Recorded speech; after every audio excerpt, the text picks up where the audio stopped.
Hi everybody, it's me, Aura! Today we are going to be continuing Higurashi no Naku Koro ni Ho, or Higurashi when they cry Ho.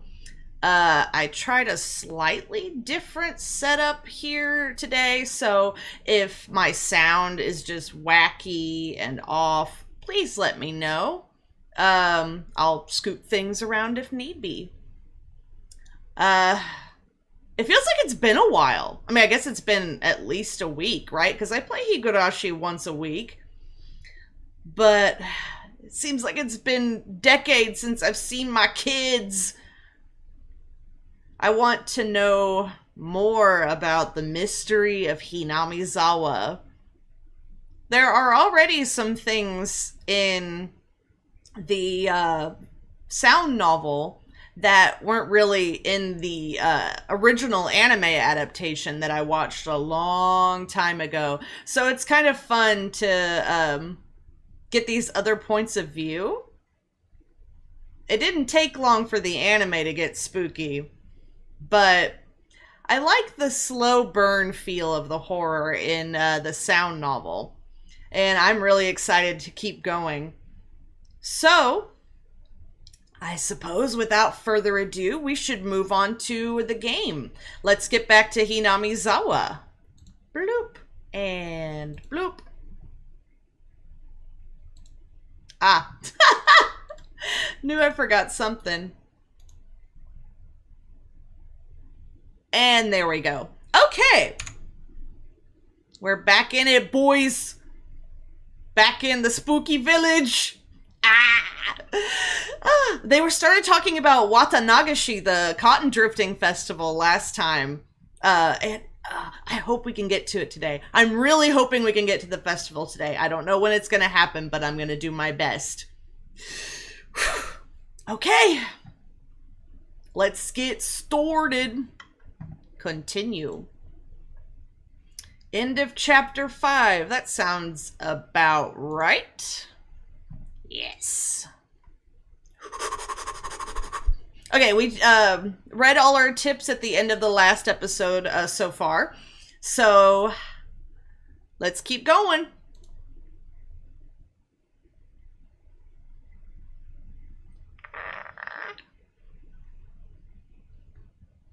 The incident? What incident? A few days had passed since the incident. During that time, either Mion was busy or Rika-Chan had to help with the festival preparations, so we couldn't get everybody together for club activities. Oh, maybe the incident was where Keiichi just got, like, knocked the heck out by the principal? Because that certainly was an incident. Even though I thought I would never want to participate again after the years it shaved off my life each time, not having it only made my heart grow fonder. I really am not honest with myself. Today we finally had our club activities again. These weren't the same old club activities. It was called the Watanagashi 5 Demon Firefight. Wait, so we're jumping right into the festival? Ah! And it was one of the biggest events in the club. Keiichi, does this yukata still fit you? Can you try it on for a second? Mom pulled out an old dusty yukata. Keiichi in a yukata, that would be so cute. Okay, 1 second. I need to fiddle with my audio just a bit. Ba, ba, ba. Okay. Nah, I don't need a yukata. Those are embarrassing, so I'll just go in my normal clothes. But this is a festival! Wear it, okay? Rena and the others said regular clothes are just fine. If I was the only one wearing a yukata, it'd be even more embarrassing. I put on the same old vest as usual. I'll be going with Rena and the others, so you don't need to worry about me. Is that so?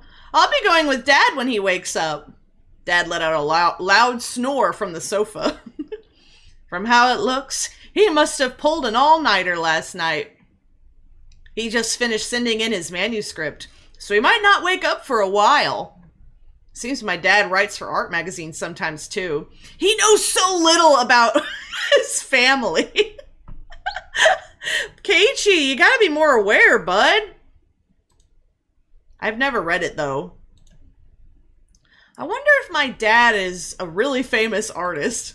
Since his own son is saying something like that, I can't imagine he's selling all that well.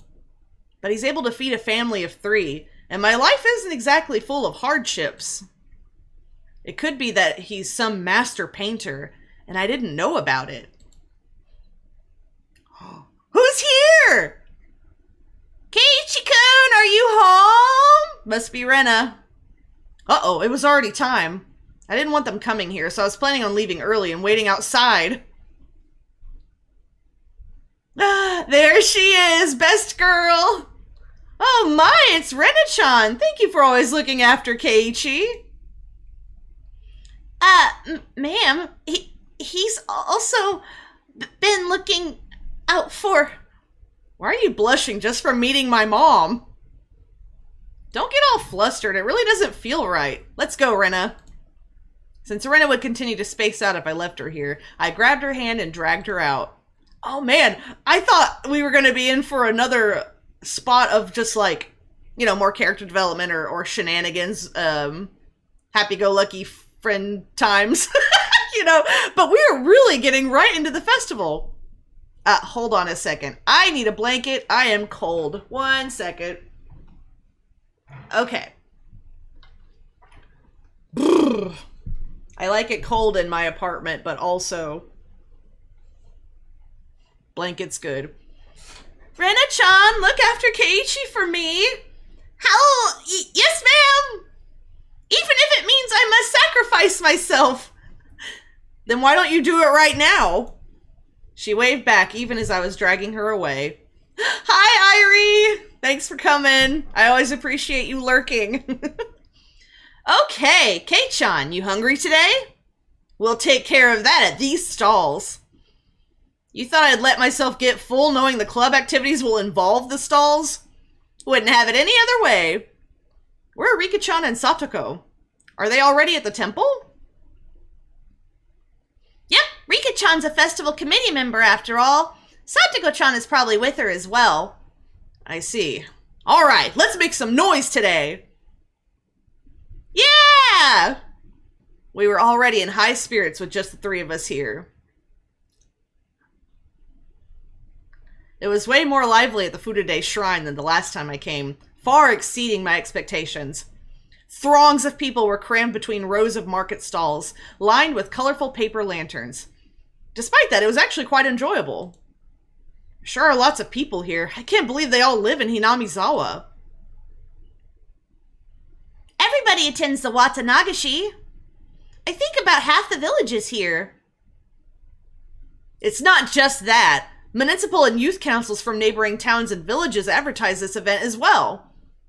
That's right, there aren't that many students at our school, but there's a lot of kids here today. It just doesn't feel like a festival unless there are kids running around after all. That's true, I agree. Hello and good evening! These 2 knew everybody we came across. Of course I greeted them as well, but I still wasn't familiar with everybody yet. Oh, Rena-chan, thanks for the food you brought me a while back. My son loved it. He said it was delicious. It was nothing at all. I'm glad he liked it. Say hello to Kazuma-kun for me, please. Hey, if it isn't Sonozaki Ojo-chan. I'm in charge of a stand again this year, so make sure you come visit. Pops, have you gotten fatter? You'll end up having a heart attack with a gut like that. Oh, this kid here is new. Are you one of her underclassmen? He's one of my members. An upcoming hopeful. If you cross him, he could crush your stand in one night. You've got a little Missy seal of approval, I see. Hope you take it easy on me. As you could imagine, Mion was chatting away with the old guys running the stalls. Michan is really energetic after all. She's really popular with the older men. I think Rena is pretty popular too. Being cute and all. That was, of course, so long as her little condition didn't flare up. But as long as she's blushing quietly, she's pretty cute. I'm popular with some people? Really? some people. I evaded giving her a straight answer by roughly tousling her hair. The stall keepers came all the way from town. It's not really a festival without them, after all. So we're going to mess with them now? I don't care what kind of match it is. I'm going to win it. Oh, yes. I'll try too. Go get 'em. Hey, you're all very late. It's unacceptable to keep a lady waiting, Keiichi-san.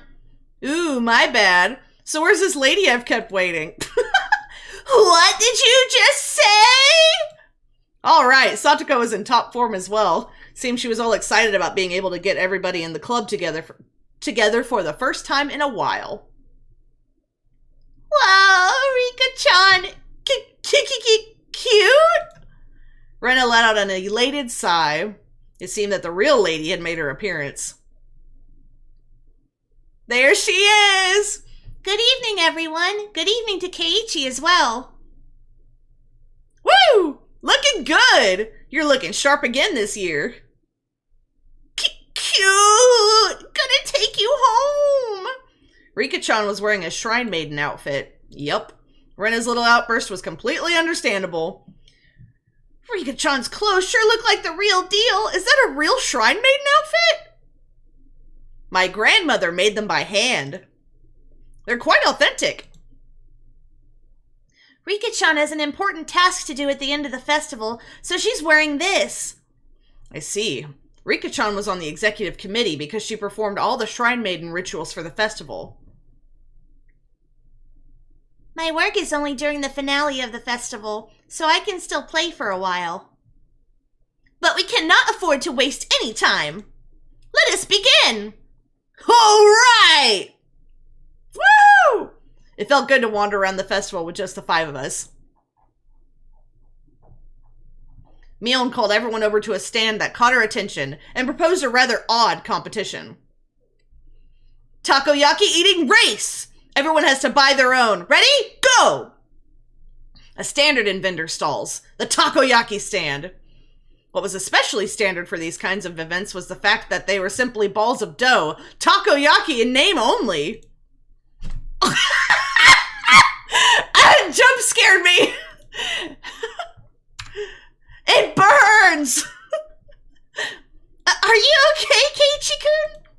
Have some water. My, eating those scalding takoyaki whole is suicide. I guess the trick is to buy the ready-made ones that have been left there for a while. They really don't taste good. Oh, man. The stall next to it was a shaved ice stand. It was still a bit early in the season for that, but right then it didn't matter. Let's do shaved ice this time. It's a shaved ice eating race. Ready? Go! Shaved ice eating race? I can't! As long as you can melt it a bit with your body heat, then it's so cold! Not smart. This old man ordered it with plenty of syrup. It'll melt quickly when it's mixed up. Those stooges were too late. The moment they chose to tackle it head on was their downfall. Phew! Finished! Kei-chan is done? That was too fast.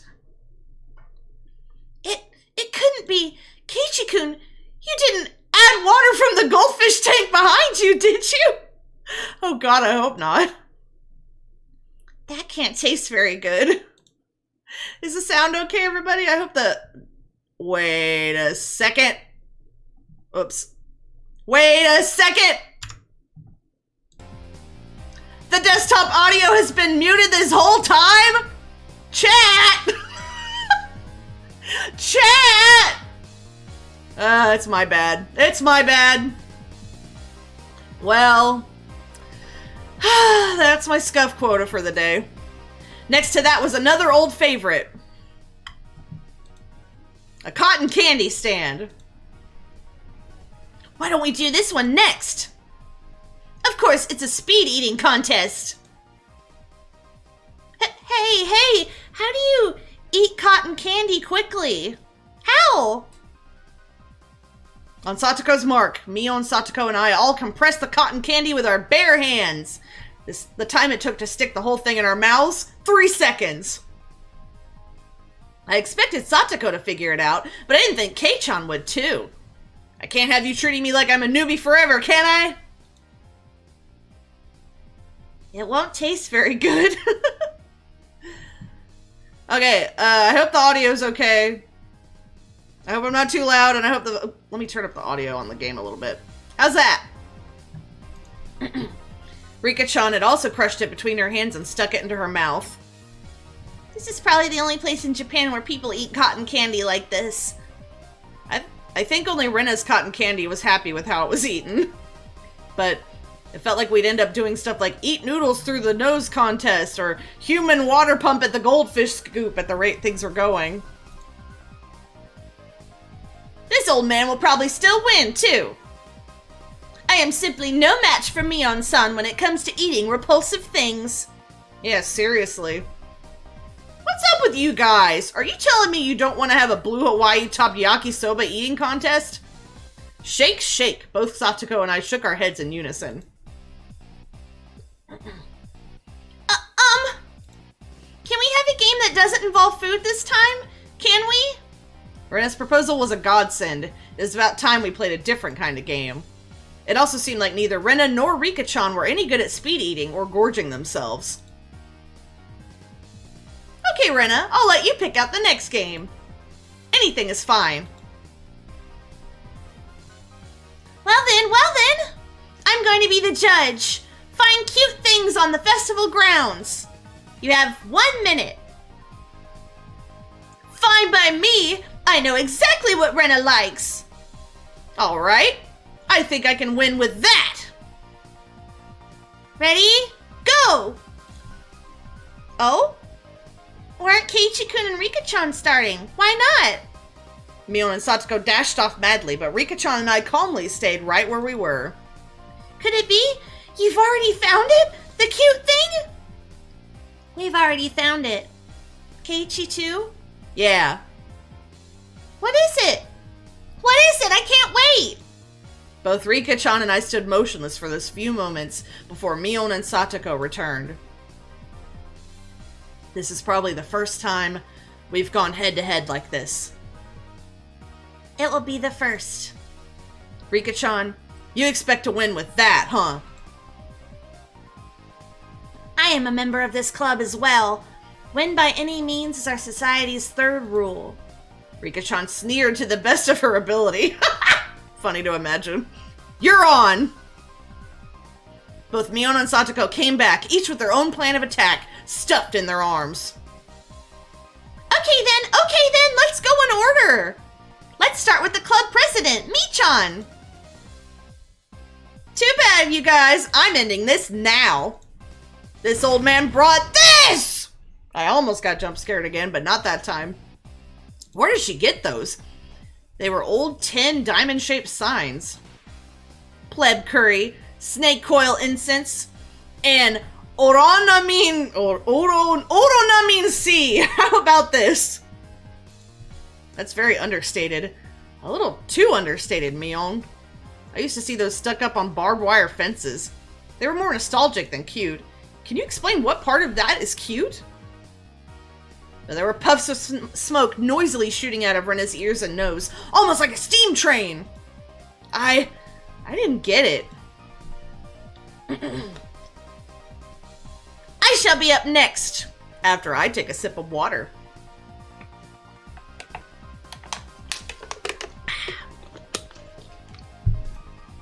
It is this! It was the hand-drawn poster from the Lady Society's roasted corn stall. It was a really bad sketch done by a housewife. An anthropomorphic roasted corn drawn without any sort of real plan. Its very existence invited a sense of sorrow to the viewer. Bleep! That was the sound of blood jetting out of Rena's nose. It seemed to have been rated higher than Mion's. I really didn't get it. It feels like your artistic sense is a little avant-garde by about 5 eons. Those were nothing but mass-produced signs after all. They had no chance against something hand-drawn. I couldn't even begin to follow the way those guys were thinking. Then I will be next. Next is Rika-Chan, is it? What can you even do without anything? Did you and Satoko both forget? If Rika-Chan felt like it, she could simply... After moving back about 10 yards, she began waddling up to Rena. Seeing that, both Mion and Satoko gasped. Oh no! Too late. Rika-Chan tripped over nothing and lay motionless after falling down. Rena hurried over to her. Rika-Chan, are you alright? Alright? Rika-Chan had a lump on her forehead and tears welled up in her eyes. Only her fingers peeked out from her sleeves. This was the vital part. The palms of her hands were covered by her sleeves. She made just a single sound. Mew. Ow! Cute! Going to take you home! I'd completely forgotten that! The play that I personally had to use! Rena's face went completely red. Her head bobbing back and forth with excitement, she embraced Rika-Chan and began rubbing her cheek against her. I expect no less from her. Not a single element was overlooked. Lowly, Shrine Maiden, brink of crying, Mew! It was perfect! A simple trip transcended into pure moe. Now that is what you call art. Keiichi, I'm going to destroy your kneecaps. Kei-chan is a pretty weird definition of art. I'll just pretend the sharp sting of those words cutting through me like a razor was a figment of my imagination. Rika-chan turned her gaze to me with a daunting smile as she was caressed by Rena, who was in full cute mode. Now, Keiichi, can you beat me? That cold smile is frightening, Rika-chan. It must just be my imagination, but I see a demon inside her sometimes. Kei-chan seems to have his own plan of attack. I wonder what he's going to show her. I also wish to observe the play Keiichi-san will make. Could it be? Is Keiichi also going to give a performance? I basked in their pointed stares. I pulled Rena, who gave no signs of canceling out of cute mode, away from Rika-chan. Oh, cute thing! Keiichi-kun, let go! I'll show you something even cuter, so just hold on for now. Huh? Oh. Something even cuter? But it's a bit too crowded here. Let's go back there. Rena looked very surprised as I pulled her behind the shrine. Oh, what? Hi, Miss Whiskey! Nice to see you again! I cannot fathom what Keiichi-san could possibly be planning. We're at the festival now! Watanagashi time! Something spooky might happen after all this fun stuff. This is Kei-chan after all. No, it couldn't be. Keep on fighting, yeah! What do you have planned, Keiichi? After a bit, I returned. And a bit after that, so did Rena, dragging her feet. There's no way that scoundrel Kei-chan did something to innocent little Rena! Mion and Satoko passed by me, heading straight for Rena. What exactly did he do to you? For a moment, Rena was too dazed to realize someone was talking to her. How? Oh, it's me-chan. How? Rena, are you alright? Did Kei-chan do anything to you? No, he didn't do anything strange to me. How? This is quite severe. Exactly what did Keiichi-san show you? It was so cute. How? God, what did he do? Cute? What did he show you, Rena? Rena let out a really long howl. Her eyes sparkled as she spoke. Keiichi, I'm so afraid. Keiichi, please. Cute, so cute. Oh, okay. Furry little seal. Okay. Whamp. Whomp. In the blink of an eye, Mion and Satoko's elbow smashed into my face. Wait. It was a plush, right? Right? Huh? Huh? What? Showing Rena something so dirty! It was a plush seal, right? Please. Please. You sick pervert! I shall have you beaten into oblivion! Wait, you've got it all wrong! A dark, billowing aura flowed from Mion and Satoko. It was no good. They're gonna kill me!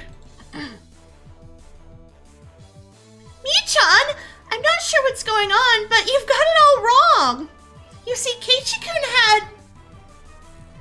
It's a fur seal keychain. Okay, thank God. Rika-chan stuck her hand into my pocket and pulled out the keychain. Eh? He said he made it long... Excuse me. He said he made it long ago for one of his summer school assignments. He said he doesn't show it to others often because it's embarrassing. Yeah, so small and cute. He tried his best to make it. It's so wonderful. Oh, this old man thought you meant it was Keiichi's cute little fur seal. Oh, I'd expect no less from Mion-san. You misconstrue things in the wildest ways. Oh, my cheeks hurt. They slung insults at each other and looked like they were ready to tear into each other at any second. I beg of you, if I'm in the clear, would you mind getting off of me? We were interrupted by the flash of a camera. Oh, great. It's worst boy. Hey, guys. You all seem energetic as usual. It was Tomitake-san. As I lay crumpled on the ground, Mion and Satoko continued to bicker above me. Rika-chan was patting me on the head and Rena was still in cute mode. It was probably quite a lively scene. It's a fine evening indeed, although it's rather poor etiquette to photograph a lady without her permission. Yeah, that's true. Tomitake is freaking rude. That's right. At least you don't really need... Oh, at least you don't really need Satoko's permission. Satoko dug her heel into me. Keiichi, when will you learn to shut up? Good evening. You're heading back tomorrow, aren't you? Were you able to take lots of good photos? He's so ripped. Yeah, I know. He's a photographer, but I guess when he's not snapping pictures of people without permission, he's at the gym. Thanks to you, I got plenty of good shots. Tonight's the last we can see old Tomitake-sama, isn't it? It's such a shame. Hurry up and have your major breakout soon. Just as rude as ever, aren't you? I really am sad I won't be able to hear that voice of yours for almost half a year. Be sure to have as much fun as you can tonight. You'll be back in Tokyo tomorrow, after all. That's true. It will be another 6 months until I can enjoy another night where I can see the stars. That's kind of sad. Tomitake-san looked up at the night sky cheerfully. At that moment, even though he was smiling, I sensed a bit of sadness. Yeah, me too. Why don't you move here, Tomitake-san, in Hinamizawa? Tomitake-san was speechless. It's not very convenient here. No shops or recreational spots. There might not be anything really here, but you know, everyone knew what I was trying to say. Tomitake-san was also well aware. So Rena, Mion, Satoko, and Rika-chan, none of them butted in. I've only been here for less than a month, so I don't really know anything about it. Normally I'm a really talkative guy, but in situations like this I'm at a loss for words. Even though all this was happening in such a boisterous setting, it felt like all the background noise was fading into the distance. This place is probably... Tomitake-san rested his hand on me gently, silencing me. Thank you. Keiichi-kun. Mion-chan and Rena-chan, Satoko-chan and Rika-chan. Tomitake-san's smile was so slight, it looked as if it was going to crumble at any minute, but it was warm. I also think it would be great if I could live here. This might have been cruel words coming from a kid who didn't need to worry about working to feed himself. A hand touched my back. It was Rena. Keiichi-kun, you shouldn't pick on adults. It's not nice. The background clamor of the festival returned. We won't be seeing him for a while after all. We need to make sure Tomitake-san also enjoys tonight. When Rena smiled, the mood instantly got brighter. That's true. I think I'll do just that. Hey, Mi-chan! How about it? Can we let Tomitake-san in on our club activities? Cursed, haunted, what is it? Well, you know, Keiichi would probably have said neither of those things. But I'm gonna say cursed. That's a great idea, or so I thought. But Mion had a snobbish look on her face.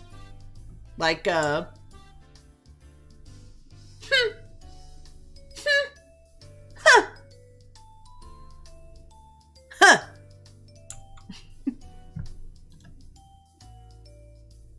One of the requirements for membership is residence in Hinamizawa, you see.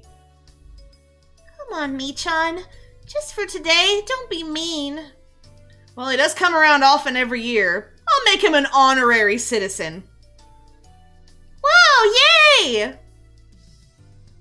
Now then, I wonder if this aged fellow well past his prime will be a match for me. Let's have him show us the wisdom of a mature adult. Can you keep up with us youngins? Tomitake-san stepped back slightly at our audacious grins. I, Mion Sonozaki, club president, do hereby authorize honorary citizen Tomitake's entry into our club. Her words were quickly drowned out by her cheers. What do you mean by club? What our club does, you see. In order to cope with our complicated society, we perform various activities with various roles. Sometimes they are in your favor, and sometimes they work against you. That's the exact same thing she said to Keiichi. Did she have this memorized? I'm pretty weak, so I'd prefer you not single me out. Let's try to get along. If you wish to mock our childish games, then this will be the perfect opportunity. We'll leave you with nothing. We won't even leave the hairs on your butt. So it's a club where we play games together. Of course, Rika-Chan was the only one to give an answer that made sense. All right, just what I wanted. I'll take you up on that challenge. Don't be too rough on me, my mentors. Tomitake-san got riled up and did a victory pose like he was 10 years younger. That's perfect. We continued walking through the festival with Mion in the front. Now we looked like a family of 6. It had some intensity to it. Same rules as always. The loser will, of course, be subject to a penalty. Tomitake-san was a bit surprised, but to us it was just the same as always. Regardless of how terrible a penalty it was. Just don't lose! Rena was also brimming with determination. She didn't have any intention of losing. That's true. I tousled Rena's hair to lighten the mood. She giggled to hide her embarrassment. I see. This is what it means to feel like a kid again. Tomitake-san whispered that to nobody in particular. At that moment, we heard an old man call out in a strong voice. Looking over, I realized it was the man Mion had greeted right before the festival. You're here. Little Miss Sonozaki. Seems you brought quite the crowd. We came to eradicate your entire stall. His stall was a shooting gallery. It was the usual setup where you had to knock down the prize you wanted with a cork gun. The rules are simple. 3 shots. The winner is whoever gets the biggest prize. Everybody shouted in agreement. Oh, that sounds fun. There was no need to consider how to win since the condition for victory was simply size. The biggest prize at the stall. It went without question. It was that one, wasn't it? Whoa, that teddy bear. Cute. Rena was gazing longingly at a large stuffed animal. It was intentionally placed on an unsteady platform, so it was possible to get it if you hit the right spot. It's magnificently set up to make someone think that. Not bad, Keiichi-san! Just don't lose. Yeah, I know, right? I figured you would see through this scam instantly. The most logical course of action would be to aim for some candy or a doll. Doll! Doll! The intent analysis had already begun. In this club, you'll get eaten alive if you don't come prepared. Everything hinges on what plan you come up with before the main event. At some point, a large crowd had gathered around us, making a big fuss. There was this much of a following for our club's infamous event? Knocking that bear down ensures a win. Only 3 shots. To use them all just trying, that would be rough. You're right. Hey, I have other customers waiting, you know. Who's up first? The first one has the advantage of being able to aim for easier prizes, but it's dangerous to compete without knowing the gun's quirks. Tomitake-san's take on the situation was pretty good. He gets what our club is about. Well then, to be fair, how about using rock, paper, scissors to decide? How about it? That's really the only way. Rock, paper, scissors!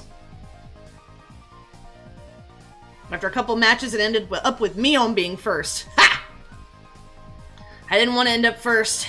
Ah well, I'll just think of it as a handicap. Gramps, gun! Here you go! When the shooting range guy handed her a rifle, Mion looked it over intently. She didn't forget to check the cork bullet either. Okay. This gun is brand new, isn't it? No faults. Not bad. Mion raised the gun in one swift motion. It was completely different from her careful inspection. She was shooting from the hip. Fire! Reload. Fire! Reload! Fire! Flop. Flop, flop. 3 candy boxes fell, one after the other. A big haul! The crowd paused in a moment of awe and then erupted in cheers. Whoa! Awesome! That was quite good!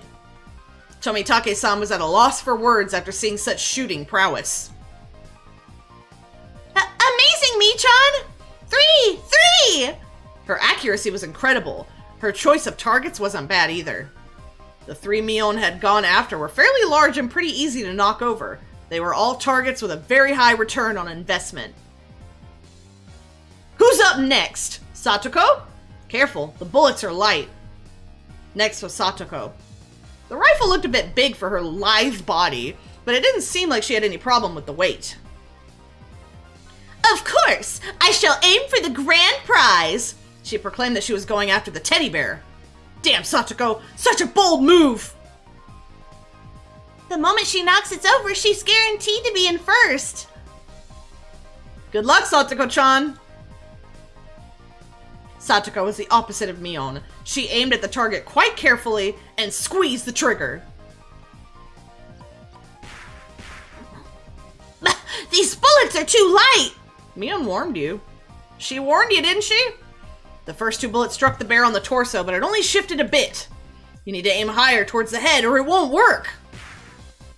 Satoko's 3rd bullet wasn't aimed at the bear, but at the candy box below its arm.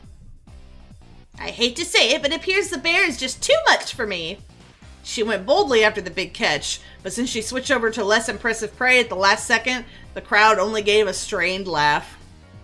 Were they laughing because she lacked the courage? These fools know nothing! Water break! Okay. A fine attempt, Satoko. You've gotten better! The palm of Mion's outstretched hand went poof as it tapped down lightly on Satoko. She appeared to just be talking hot air, but this was actually completely calculated! Damn that Satoko. Just to avoid being in last place, she dared to switch over to an easy target. Without shame or honor! Magnificent. I'll allow you to take the bear, Rina-san. I pray for your victory. Okay. Thanks so much, Satoko-chan. Oh, bear-san's so cute. Rena was up next. She couldn't hit the broadside of a barn as... She couldn't hit the broadside of a barn as regular Rena, but she said that bear was cute. I wonder how Rena-chan will do. I hope she's able to hit at least one. You're underestimating Rena, Tomitake-san. It's Rena, you know? It's Rena Ryugu, you know? If it was to get that teddy bear... Whoa! Tomitake-san wheeled around to see what all the commotion the spectators were making was about. If it was to get that bear, she'd be able to shoot through a pinhole. The one known as Rena Ryugu could do it. Shaking! It's shaking! How cute! Rena couldn't hide her excitement over the bear's slow rocking. Now Rena couldn't lose. Not bad, Rena-san. The less collected you become, the stronger you get. Oh! Whoa! Another big cheer! Rena's bullet hit the bear's forehead again. Not enough. The bear seemed to wobble more than before. But it might not be possible. You never know. With Rina-chan's skill, it might be. While Tomitake-san was just as excited as the crowd, Rika-chan's analysis was not swayed by emotion. If Rina had 10 more shots, then she could surely knock it over. But with just one more, no matter how you looked at it, no go. Ow! The crowd let out a dejected groan. Would that be like, oh! She had shot it right in the forehead 3 times. It was a bit late, but they gave her a good round of applause for the attempt. Oh, Bear-san, take him home. Oh.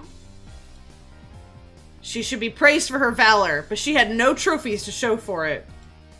Then at that moment, the old man flicked one of the candy boxes with his finger and handed it to Rena.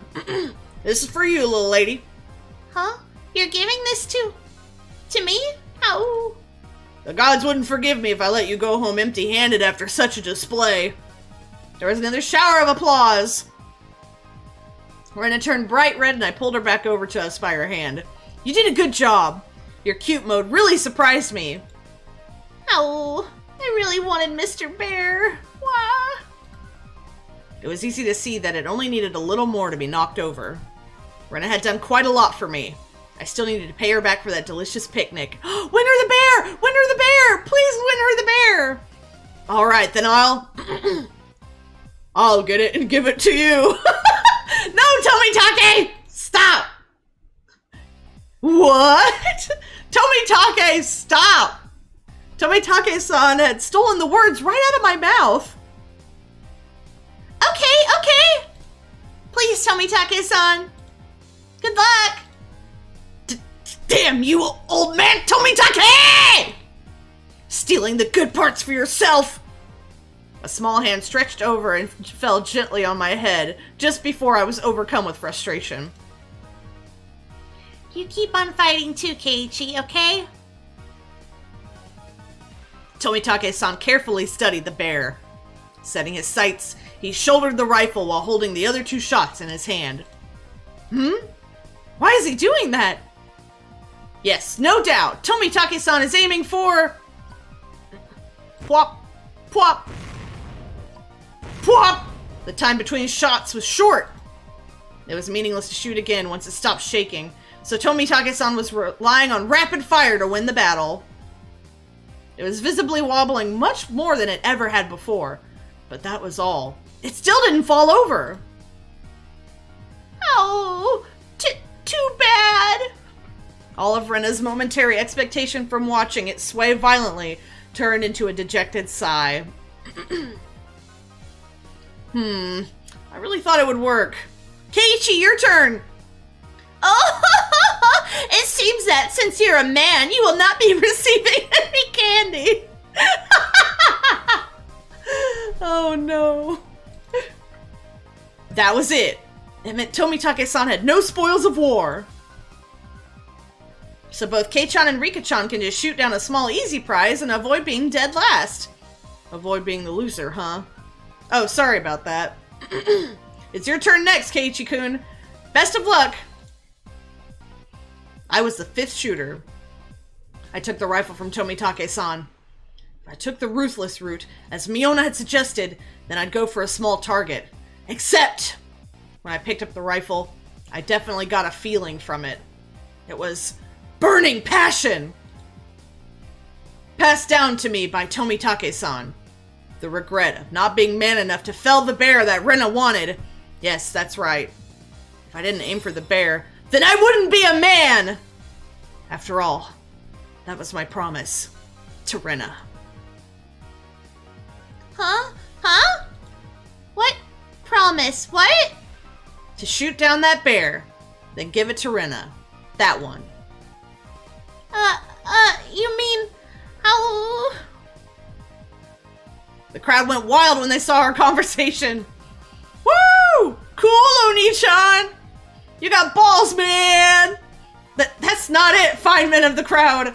If I didn't do this, then Rena might mug the old man running the stall on his way home. No, that's not it. That's not it at all. Why can't I just express my honest feelings? Keiichi-san surely talks the talk. But how do you actually intend to bring down the bear? Rena and Tomitake-san's shots did make it tilt a bit, but I think finishing the job will be difficult. Keiichi-kun? If only there was some way to shoot faster. I'd be able to pile more power on the sway from each hit. Good luck, Keiichi-kun! After taking 2 deep breaths, I shouted over to the guy. 2 more rifles. Huh? The crowd murmured amongst themselves. I wonder what Keiichi-san is up to. One person can't handle 3 rifles at once. I get it. Nice thinking, Kei-chan. Mion was able to figure it out magnificently. Basically, what was taking the most time was reloading the shot. That's right! Then, by putting 3 preloaded rifles next to each other, Tomitake-san... Oh, sorry. Tomitake-san went silent, peering at me and the bear through his lens. His photographer's blood predicted a miracle will occur. And then the crowd finally picked up on what I was planning. They let out a great cheer. Yay! They chanted my name, Keiichi! Rapid fire is the key. If I miss, all is for naught. After letting out a deep breath, I paused. Relax. Now!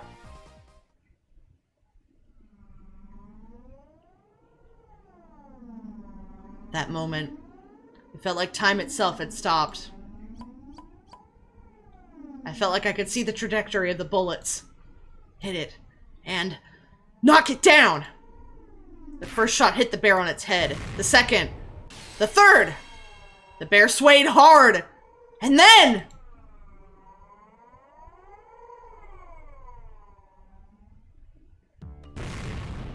Woo! Woo! Yeah! Ooh! The cheers began before the stuffed animal even finished falling off the shelf. The guy caught it before it hit the ground and tossed it over to me. You actually knocked it over. You got me! Amazing! Congratulations, Keiichi-kun! Keiichi-san has finally learned how to use his head. I see you in a slightly better light now. I didn't do it all by myself. Everyone hit it, and those small bits together brought it down. This trophy belongs to all of us. Right! This is from all of us working together! Me didn't hit it a single time. Ugh! After holding up the teddy bear like it was a championship trophy, I handed it to Rena. Here. This is from me. No, from everyone. Thanks for always making your delicious lunches. Rena, thinking she was never actually going to get it, was momentarily speechless. I can't, Keiichi-kun. This is everyone's after all. Oh. In that case, I was the one who knocked it down, and it's mine. It's mine, so I'm giving it to Rena. Oh, so cute! I pushed the stuffed animal towards her again. This time, she embraced and accepted it. You've watched out for me ever since I moved here, after all. I'm really grateful, you see. Thanks a lot. Oh, Keiichi-kun! Thanks so much! Rena dove at me. Aww. Mion told me a few days later that Rena kissed me, but I didn't realize it during all the excitement at the time. Oh, I remembered what I was trying to say to Tomitake-san earlier. There really isn't much of anything here, but there are lots of things you can't find anywhere else. I gained a lot from coming to Hinamizawa, especially at that moment. The crowd's cheers echoed on and on. From the altar set up in front of the shrine, the drums sounded with a booming echo. Oh snap! It was the finale of the festival. I'll be going off ahead then. Uh-oh! I need to go and get myself a good spot too. Well then everyone, see you in a bit. Both Rika-Chan and Tomitake-san gave their farewells and disappeared into the crowd. I wish both of you the best in your endeavors. Now, shall we be off? Yeah, might as well go see Rika-Chan's charming figure. Let's go! Yeah. Huh? Where's Rena? What are you doing? Keiichi-kun! Mi-chan! Save me! Since she was carrying such a ridiculously large stuffed animal, she was being carried by the flow of people. What is she doing? She must have her hands full taking care of that bear. So I'll leave Rena in your care, Kei-chan. I have my hands full taking care of Satoko. Who would want to be looked after by you, Mion-san? Ouch! Please don't pull on my arm! Just me and Rena now, huh? Before losing sight of Mion, I grabbed the back of Rena's collar. Keiichi-kun, not there! Don't grab me there! Always so bossy. Where can I grab then?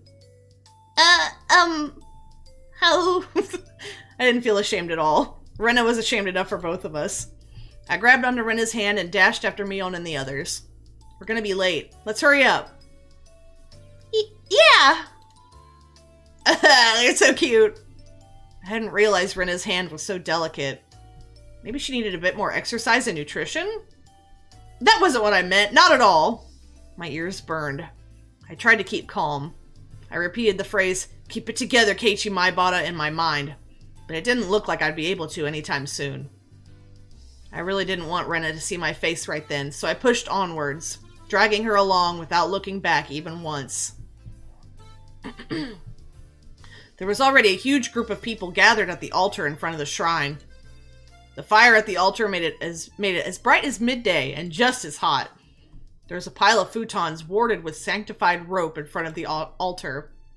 Oh my god, my throat gets so dry so fast reading all this. 1 second.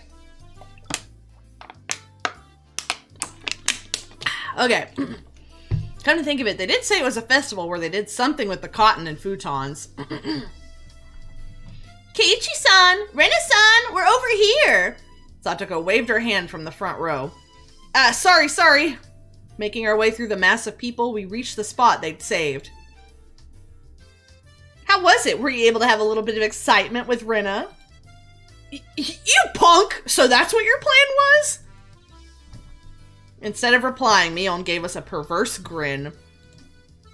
How was it, Rena? Was Kei-chan's hand bigger than you thought it would be? How? Rena turned bright red, puffs of steam shooting out of her. I heard something slice through the air and turned around to see Mion on the ground with a welt on her face. Mion, when were you hit? Between the ha and the oo of her HOU, I think. Rena, it's not good to punch your friends to hide your embarrassment. I didn't hit her. Whatever, HOU. Thump. The thunderous beat of the drum echoed, silencing the crowd. You must all be quiet. It's beginning. It was a solemn ritual. Rika-Chan entered dressed as a shrine maiden, followed by members of the municipal committee. The elders all looked at Rika-Chan and clasped their hands in praise. The only thing allowed to disturb the profound silence was the flash of Tomitake-san's camera. What's the big thing Rika-Chan is holding? A hoe that's used for this festival. It's a sacred farming tool that only the shrine maiden may touch. It's an awkward shape for a piece of farm equipment, not uncommon for something used in rituals. After reciting a Shinto prayer, Rika-Chan approached the pile of futons gathered at the altar. She swung the hoe skillfully, plowing it into the futons. Each and every little movement of this performance probably had to be done in a certain way. Without a doubt, this was a ritual. What's next? Airing out futons? She's purifying futons that absorbed illnesses from people over the winter. So when Kei-chan said airing out futons, he wasn't completely wrong. Rika-chan's face was already dripping with sweat. That hoe was probably really heavy. She staggered side to side with the momentum of each swing. Satoko looked on, silently lending her support. Worried? Rika practiced every single day with a mochi hammer. She will certainly prevail. Satoko's hands were sweaty, and whenever Rika-chan started to sway a little, she held her breath. Why wasn't Mion a candidate to be the Shrine Maiden? It feels wrong having Rika-chan swing around something so heavy. I'd do it if they asked me, you know. And, well, it's not something just anyone could do. That's true. Shrine Maidens need to be pure, after all. Mion drove her elbow into my side. With a thud of the big drum, Rika-chan gave a solemn bow and descended from the altar. That triggered a round of generous applause. After the Shinto priests had raised up the cleansed futons like a portable altar, all the spectators stood up.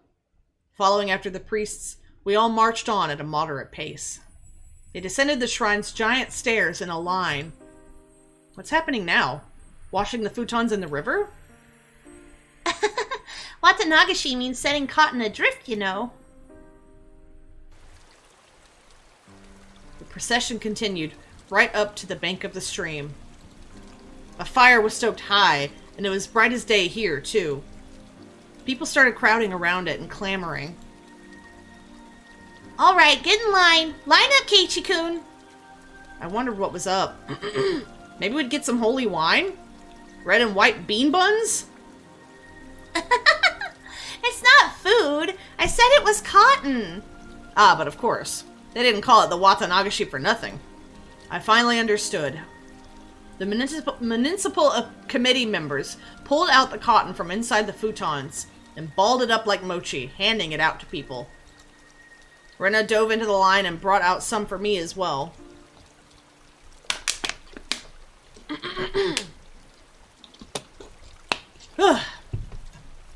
We then proceeded to the bank of the stream. Since it's your first time, Keiichi-kun, just copy what I do. She held the cotton in her right hand and, waving her hand as if to purify it, she touched it to her forehead, chest, navel, and both thighs. You do this 3 times and silently give thanks to Oyashiro-sama. Oyashiro-sama? What's that? The name of the shrine's god? Yes, it's the garden deity of Hinamizawa. It brings about both miracles and curses, so you must be sure to show respect. I sounded like a pretty frightening god. But, well, when in Rome. I was officially a resident of Hinamizawa now, after all.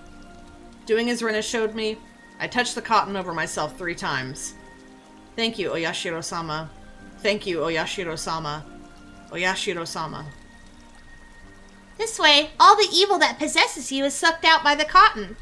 Then you let it gently drift away on the stream, and you're done.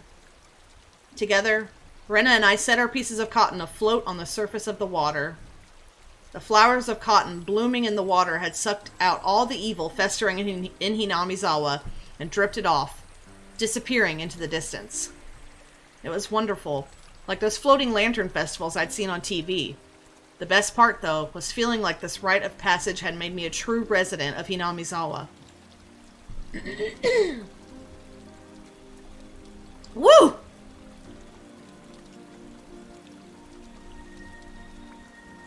So far, the festival's going off without a hitch. Uh-oh. I spoke too soon. Okay, hold on. Sippy water, sippy water. Chat, drink water.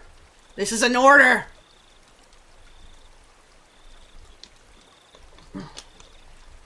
Does that work if I tell you to drink water? Do you drink water? While staring off into the stream, I somehow got separated from Rena. I wasn't very lonely, though. I know this place now. This is where I live. My home. It's probably better if I just stay here instead of wandering around aimlessly. Someone would surely find me while I was enjoying the evening breeze. I heard a familiar voice. It was Tomitake-san's. I headed towards it. How'd it go, Tomitake-san? Were you able to get some good shots? Yeah, fortunately. Tomitake-san was with a girl. Ooh, Tomitake-san's got a girlfriend. I felt a little like I was intruding. Aw. Takano-san. I'm a little disappointed with how her sprite looks in this version. Okay. That's fine. It's fine. How was it, Keiichi-kun? Did you enjoy the festival? From the way she spoke, it seemed like she was a resident of Hinamizawa. I really should try harder to remember people's faces here. What was her name? Well, it was fun. My face must have given away how desperately I was trying to remember her name because she gave a lighthearted chuckle. It's probably because it hasn't been long since you moved here. It's pretty hard to believe seeing how friendly you've gotten with the other kids. If that's how it looked, it was probably all thanks to Rena and Mion. Perhaps you feel more like a resident of Hinamizawa after taking part in the festival today? I wonder about that. Oh, that's not like you. I had tried to get used to Hinamizawa, but there were still plenty of things I didn't know. The faces of people I'd met, for example. Yeah, and that whole thing about the dismemberment, that's still on the table. Things that had happened in the past as well. Yeah! Oh. You're feeling left out because of something like that? It's not so much as feeling left out. It's just, I'm not sure how to say it. That incident at the dam construction site. The fighting over it. And other conflicts. That terrible incident they pretended they didn't even know about whenever I brought it up. Even though it was in the past. As someone living in Hinamizawa, it wasn't wrong to want to know about both the good and bad that happened here. If it will put you at ease, then I'll tell you everything I know. Tomitake-san's smile made me more relieved than I'd ever been. It was hard to think of what to ask when someone said, "Ask me anything," though. Even when there was so much I wanted to ask. Then, could you tell me about what happened when the dam was being constructed? There was a big incident where Hinamizawa was going to be submerged, right? I think the locals would be more knowledgeable about the dam than I am. Well, if you don't mind, I'll tell you what I know. It's only what I read in the newspaper, though. Tomitake-san's eyes entered an unfocused gaze as he searched through his memory. Then he spoke. The decision to start the dam project was finalized 7 or 8 years ago. I heard it was the next major project after Kurobe. There were 3 major issues in Japan at that time. Improving inter-island transportation infrastructure, meeting the higher demand for electricity, and flood control. There's a boom of dam building due to the massive economic stimulus they provided on top of generating electricity and flood control. Hinamizawa had the right conditions to support dam construction, so it was singled out. The dam reservoir would have covered quite a lot of ground when it was completed. The entire area, right up to Yagouchi, way upstream, would be underwater. But why did they have to pick a populated area like Hinamizawa? Couldn't they have instead picked a place where nobody lived? I'm not really sure why, but I heard that it was just the right terrain for building a dam. Of course, there were protests here in Hinamizawa. Rika-Chan had said there was a battle. From that choice of words, I had to guess things had turned violent. There was a trial, and it was even brought up before the National Diet. It was covered in the Tokyo newspapers, too. Mion had told me all about that as well. I'm sure every resident in Hinamizawa had united to fight together. The feeling of solidarity found here, which could not be expressed properly with mere words, was likely brought about by that battle. As a result, bribery and scandals were brought to light. As things got more and more complicated, they eventually halted construction. If I wanted to know, now is my only chance to ask. It was certainly a bizarre incident that boys my age would be curious about. I felt a little shame from the fact that I was petty enough to have my curiosity piqued by Rena and Mion's refusal to talk about the event. But I figured I might as well ask, since I had the chance. Just so I would stop thinking about it so much. So, there was a dismemberment, right? There was. I happened to be here in Hinamizawa at the time, so I remember it well. Tomitake-san's answer was nonchalant in contrast to my hesitantly forced out question. It was about this time 4 years ago. It was the day of the Watanagashi, if I remember correctly. Debate on whether to continue construction on the dam was in disarray. Scandal after scandal rocked the project near the end. The incident that was the final nail in the coffin for the dam project.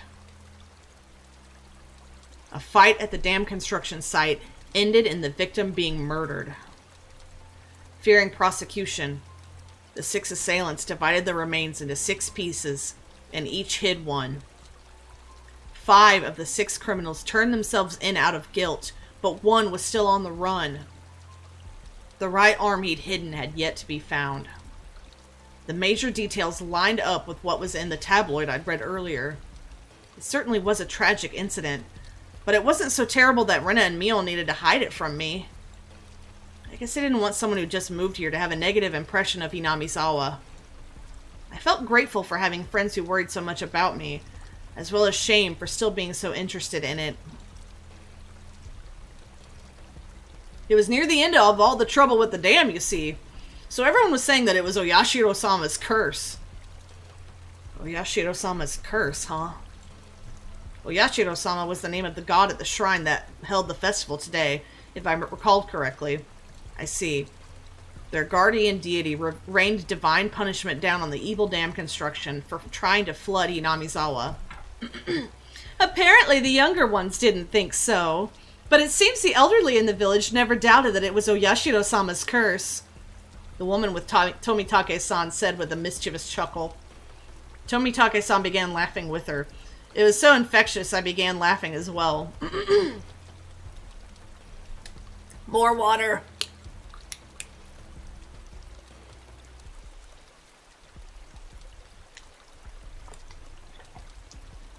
Ooh, boy. But I wonder about now. There are quite a few, I think. Amongst the youth, too. A few what? People who believe in Oyashiro-sama's curse. The woman's lips were still curled into a smile, but her expression turned stern. Then after that, it continued every year, always around this time. Continued? What continued? Tomitake-san paused for a moment as if to build up some suspense.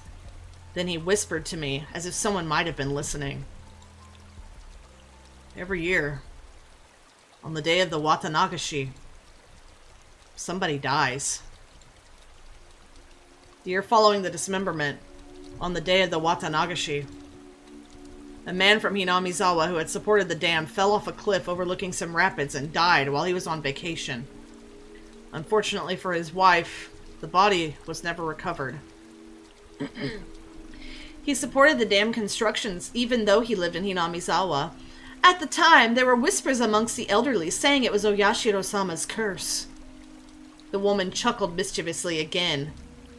Then the next year, the night of the Watanagashi, the shrine's Shinto priest died suddenly from an unknown illness. His wife drowned herself in the bog that night. The shrine's Shinto priest? You mean he was from the shrine here? The woman nodded.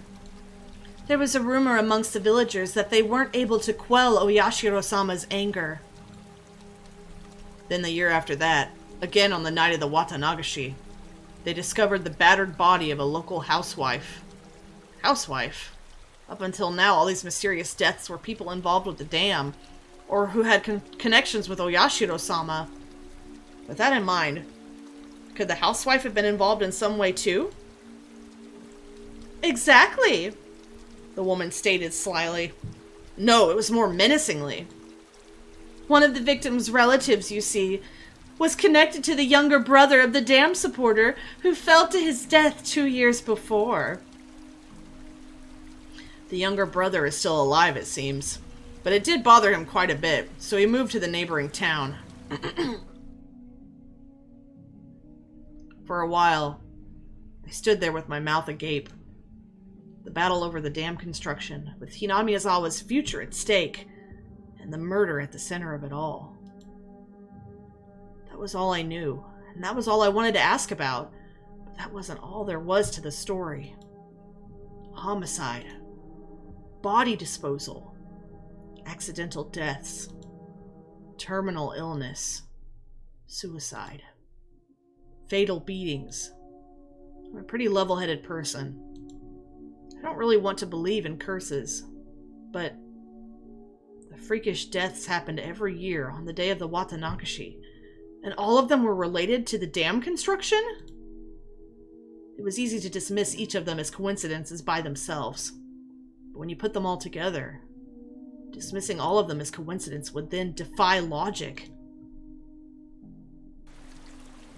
I don't believe in curses, but every single year, on the day of the Watanagashi, somebody or something makes it happen, without fail. The woman chuckled again, as if she picked up on what I was thinking. It felt like she was saying, maybe there was, maybe we frightened him, stuff like that. I felt embarrassed at being read so easily. I pressed Tomitake-san to continue, a bit of impatience and irritation in my tone. Then, so someone died the next year, right? Who was it that time? I wonder. Who do you think, Keiichi-kun? The hell? The way he said it didn't agree with me. The sarcastic tone ticked me off. Don't avoid the question! I'm serious here! Hey, calm down, Keiichi-kun. Oh. Hey, calm down, Keiichi-kun.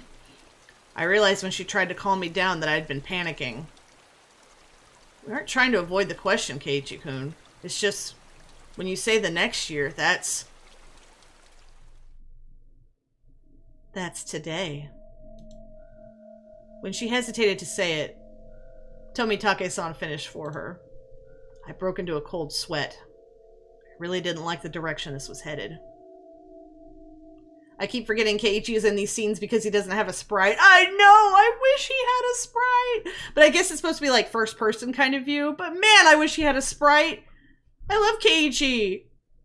I broke into a cold sweat. I really didn't like the direction this was headed. Nobody wants to speak of it, but they all think it's going to happen again tonight. The festival was so cheerful, though! Well, the victim last year, the housewife, she was a non-believer. Turns out she didn't even attend the Watanagashi festival. There was a rumor going around that if you didn't participate in the festival, you would incur Oyashiro-sama's wrath. Didn't you hear anything about this, Keiichi-kun? I never even heard a whisper of that rumor. Then the reason everyone was at the festival was they were afraid of the curse? I figured that must have been the reason. There were a lot more people at the Watanagashi than usual. I guess everyone was just afraid after all of Oyashiro-sama's curse. I couldn't utter a single word. In this modern age, where we've made progress in all scientific fields, shedding light on the unknown and misunderstood, where black and white television has been eradicated and we've sent men to the moon, even with all of our accomplishments, this can exist in modern society? Tons of invitations were sent out to neighboring towns' youth groups to help pad the numbers. But after that string of events, few decided to join. The municipal committee members were complaining about how hard it was to gather participants.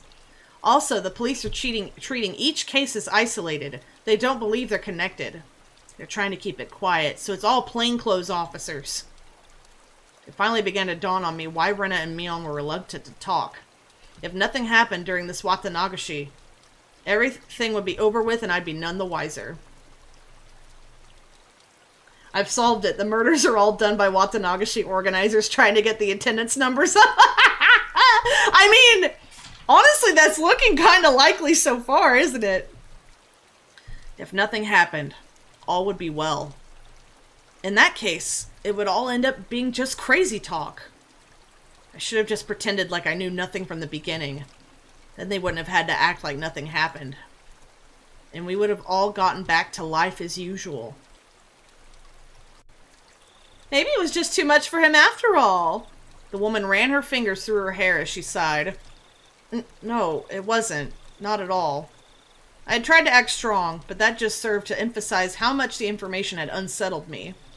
After seeing how I looked, Tomitake-san appeared to regret saying anything. Letting out a sigh, he then spoke, forcing an awkward, upbeat demeanor. Keiichi-kun, surely you don't believe in such things as curses? Well, no. If the causes of all the crimes were unknown, with the perpetrators and their methods all mysteries, then I would think it's the work of a curse. But that's not how things are in reality. The police are investigating the evidence and suspects to uncover the truth. Hearing him say police made me feel a lot better. It was perfect for repelling the word curse. The first one, the dismemberment, for example. I told you, didn't I? All but one of the perpetrators were arrested. It's only a matter of time for the last one. The motive turned out to have been an argument they had while intoxicated. That's no curse. Don't you agree? More water. Hydrate chat for me.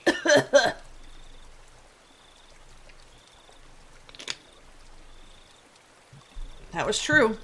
If it didn't happen on the day of the Watanagashi, then I wouldn't think it was related to the curse at all. The accidental death of the man who supported the dam is the same. He was in a position that made others hate him. The police made a point of investigating from that angle. They concluded it was an accident, not foul play. But they both happened on the day of the festival, right? Just think about it, Keiichi-kun. Do you think people with a lot of enemies here in Hinamizawa could participate easily in a local festival? It would be especially hard for them to be around during the Watanagashi. So they probably left Hinamizawa intentionally around this time of year to travel, don't you think? It wasn't a very clear explanation, but I sort of understood what Tomitake-san was getting at. So I pressed on earnestly, asking more questions so that I could convince myself. Then, Tomitake-san, what about the priest who died after that? The one with the unknown illness. That also happened on the day of the festival. They call the police, yes, but all the police do is ask you to go in their air-conditioned car. Shh, shh, no spoilers!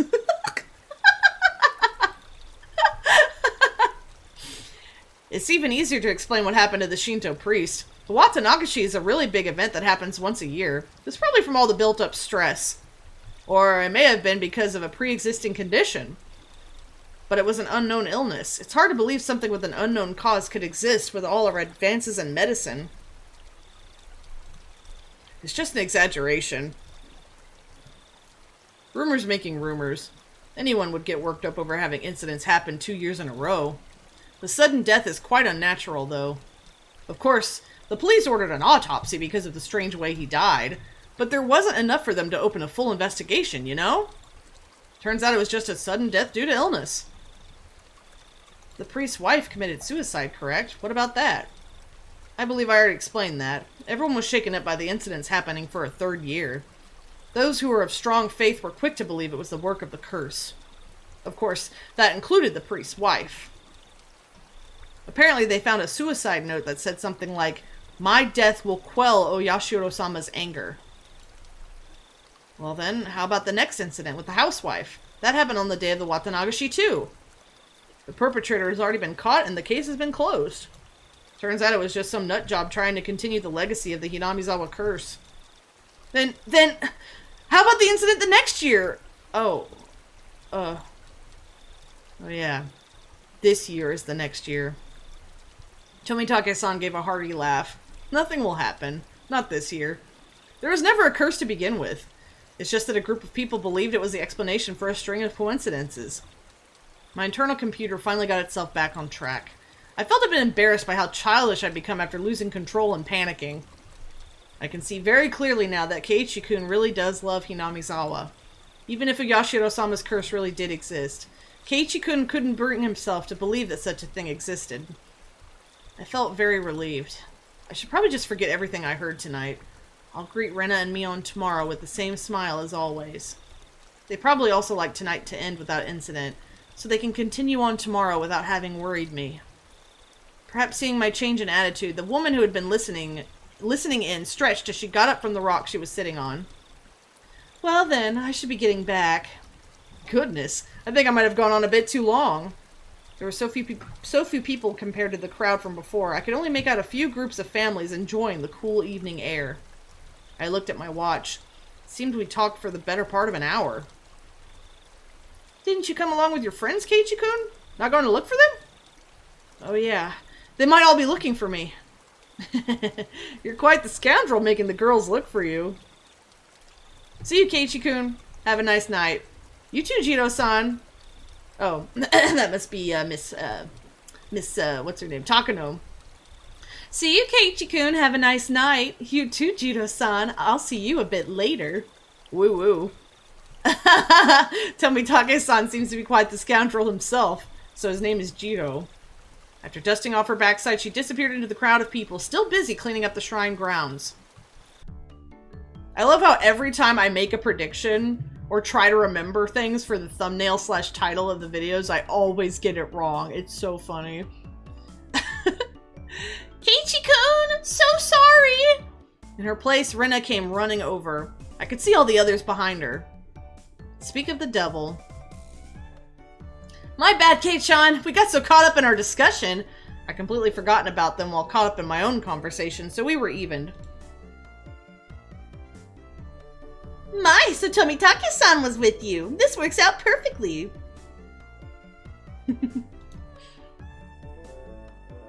We still need to settle the shooting gallery competition. Oh, right. That's right. So I guess I'm gonna end up dead last? Up, time for your punishment game. You're getting murdered. In the end, after my dramatic victory, Rika-Chan was the last challenge. Oh, right. But there weren't many targets left. The ones remaining were all tiny and difficult to hit. She did take her time and aim, but all 3 shots completely missed. She was to end up sharing the loser's crown with Tomitake-san. Aww. However, she did her little mewing cry in front of the owner, and he turned to mush instantly. She was given a pack of gum as a consolation prize. Her methods were a bit audacious, but she did avoid being the loser magnificently. Come to think of it, Rika-chan is quite the trickster. I have no idea what Keiichi is talking about. F's in chat for Tomitake. You get murdered, Tomitake! Now then, it's decided that Tomitake-san is dead last. Everyone cheered and applauded. Tomitake-san smiled wryly, slightly bewildered. So, Tomitake-san, are you ready? You'd think I'd have 2 tongues the way I always get them tangled together, but I only got 1, I promise. So, Tomitake-san, are you ready? Penalty time! Huh? Oh, I completely forgot about that. You're too naive, Tomitake-san. This is why our club can never lose. Mion pulled a felt-tip marker from her pocket. Oh, it's that. Show him some mercy, Mion. At least use a washable marker. A permanent one is too harsh. It just has to be permanent. It comes off when you do the laundry anyway. Whoa, what is this? Please take it easy on me. All of us pinned his arms behind his back and Mion approached him with the marker in one hand. And squip, squip, squip. That's a really good sound effect for a marker. Squip. Squip. But she didn't write on Tomitake-san's face. She wrote on the shirt he was wearing. Oh no. You better have your big break this year, Mion. Oh, that's cute! Mion, you're sweet! Rena took up the marker next. Show me your photos next time, okay? Rena. It was a little heartwarming, and I just had to laugh. I love the scene here of the super ripped man just getting owned by a bunch of grade schoolers. It's hilarious. Rip Tomitake. It's what he deserves for taking pictures of people all the time without their permission. This is more like a farewell card than a penalty. I'm not as soft as the rest. I'll make sure this is a proper penalty. Ha! Dead last, Satoko. Try harder next time, Rika. Here you go, Keiichi-san. I couldn't decide what to write, but based on the kind of penalty this was probably the most appropriate. Come back and play again, Keiichi. Tomitake-san was silent the entire time. At first he was quite bewildered, but now he had a different look on his face. So I have to wear this all the way back to Tokyo as part of the penalty? Of course! You'd better wear it all the way home! You can wear it when you come back. It would be nice. He appeared deeply moved. Embarrassment mixed with a wealth of other emotions made him turn a bright red. Understood. I'll wear this the next time I come here. I promise. Everyone cheered and applauded. It was the finest parting gift possible for a buddy heading out tonight. I saw the woman who was with Tomitake-san standing near the festival grounds. It seemed Tomitake-san noticed her too, and I knew it was time to leave. Seems like your guest is waiting. Isn't it about time? Yeah, that's certainly how it seems. Tomitake-san headed off towards her and seemed to apologize for making her wait. We all shouted stuff at Tomitake-san. Each time we did, he looked back and waved his hand. Eventually, he faded into the darkness of the night, out of sight. It was quite the casual farewell. This wasn't the first time any of us had seen someone off. They had done the same thing many times before. He's gone. Well, it's about time we take off too. Rika-Chan had to stay behind with the other committee members since they were having a meeting. Satoko was tagging along with her. I headed back home with the usual suspects. The walk back was quite lively, with talk of the day's war stories.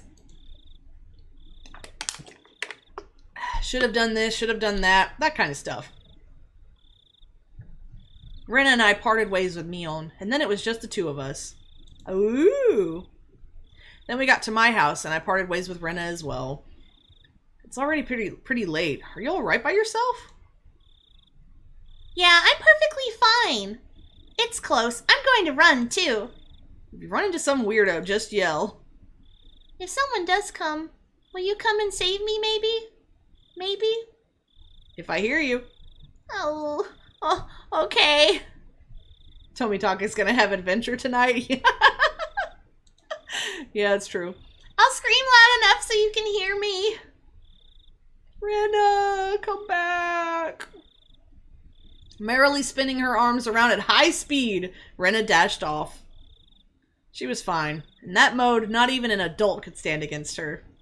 Rena's cheerful presence disappeared and it finally became quiet again. The curse that not a single person even whispered about. The more I learned about it tonight, the more unsettling it became. It didn't show on any of their faces, but they were probably all quite concerned about it as well. But if nothing happens tonight, then it all ends up just being crazy talk. Nothing will happen. Nothing bad. Nothing at all. What's wrong, Keiichi? Why are you standing in a place like that? Come inside. You'll catch a cold. It was my mom. Did you go, Mom? To the Watanagashi festival? In the end, your father didn't wake up, so I missed it. A little disappointing. Mom stuck her tongue out with a bit of an embarrassed look on her face. Oh, that's how they end it? Oh, that's making it... That seems like some creepy foreshadowing. Oh.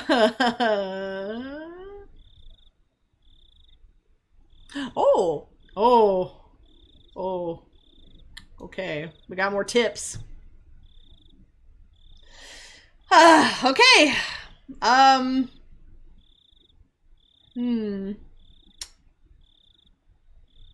about 30 minutes left. What do you think, chat? Shall we read tips and call it quits, or shall we continue into the next chapter ending? could go either way! It could go either way!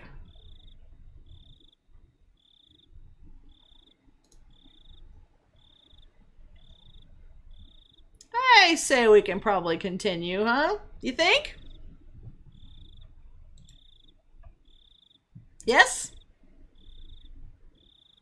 Okay, yes. So let's save. Yes. Close. Before I continue, I need to go to the little VTubers room. So, chill here for like a sec, okay? Okay? Okay. Hold on.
I have returned.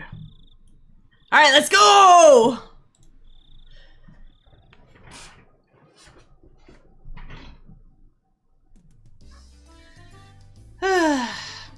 My throat, oh my god. Good morning! Nice job yesterday, Kei-chan. You didn't do so badly yourself, Mion. Yesterday was fun. Oh, that's right, Keiichi-kun. Thank you very much. For Mr. Bear. I'm glad you like it. Don't use it as a pincushion, though. I wouldn't.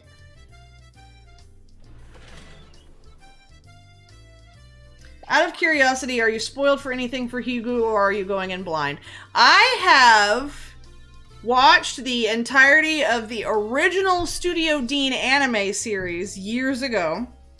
And I also watched the entirety of Higurashi no Nakukoro ni Kai? I want to say Kai. Basically the season 2. I swear it was Kai, right? Anyway, yeah. Again, also done by Studio Dean. I have not watched any of the new anime. I did read some of the manga as well. I forgot about that. I did read some of the manga. So I know a lot about the question arcs, but mostly like the first one. I watched the first one over and over again because I loved it so much. But there are a lot of things that I forgot, and there are a lot of things that the original anime didn't answer. And so yeah, I'm not going in blind. I'm going in educated. But also I have the brain of an old radish, and so there's lots of things that I've forgotten, so they are basically new to me. Yeah. Still chatting happily, we entered the classroom, but the moment I stepped into the room, a splashing sound and a nasty sensation. It was a bucket filled to the brim with water, and unfortunately my foot stepped right into it. Okay, Ichi, you're off your game, my guy. My now, how diligent of you to mop the floor this morning. Clomp, clomp, clomp, whip, biff. Keiichi-san you get? You should set a more brutal trap next time. Seeing that, Rena began to swoon as Mion looked on dejectedly. Everything was the same as always. Everybody was there, and nothing felt out of place. Oh, 1 second. So you've seen the Dean anime but forgot a lot about it? Are there any big rules spoilers about stuff or no? I say just don't put spoilers in chat, not for me, but for other viewers. Just assume that this, like, pretend this is just everybody's first experience with Higurashi. So, yeah, just no spoilers, not for me, but for other viewers. That would be great. That's very nice of you to ask. Thank you. Let's see. The uncertainties I'd had in the back of my mind since yesterday had vanished. What is it, Kichi-kun? Didn't get enough sleep, maybe? Maybe? I slept like a log, but if you want, I'll do a reenactment during class. You shouldn't do that. Mion alerted us that the teacher was coming, so everyone shuffled off to their seats. Good morning, everyone. So yesterday was the festival. Thank you to all the people who stayed until the very end to help clean up. We were all slackers, so none of us actually helped clean up. Actually, I had a feeling that the only thing we did was run around the festival and cause a ruckus. Okay then, this time of year you might see some people here from out of town doing interviews about the festival for magazines. I thought it was the usual stuff, so I was going to tune it out, but then I noticed a different tone in her voice and started paying attention. You may be asked questions. Please don't say anything silly or something that can be taken the wrong way. Do you understand? In unison, everyone replied, "Yes, ma'am." What she'd said was really vague, but I understood what she was trying to say. After all, this was the 5th year. There were probably lots of third-rate reporters pouring in, hoping something regarding the curse had happened. It did nothing but perpetuate the village's bad image. She was saying, "Don't spout stupid shit you think is funny." "Yeah, Keiichi, I'm looking right at you, my guy. I'm looking at you, man." And now I was one of the ones who needed to keep their mouth shut. I found it rather cute how I felt a sense of unity from such a trite thing, if I do say so myself.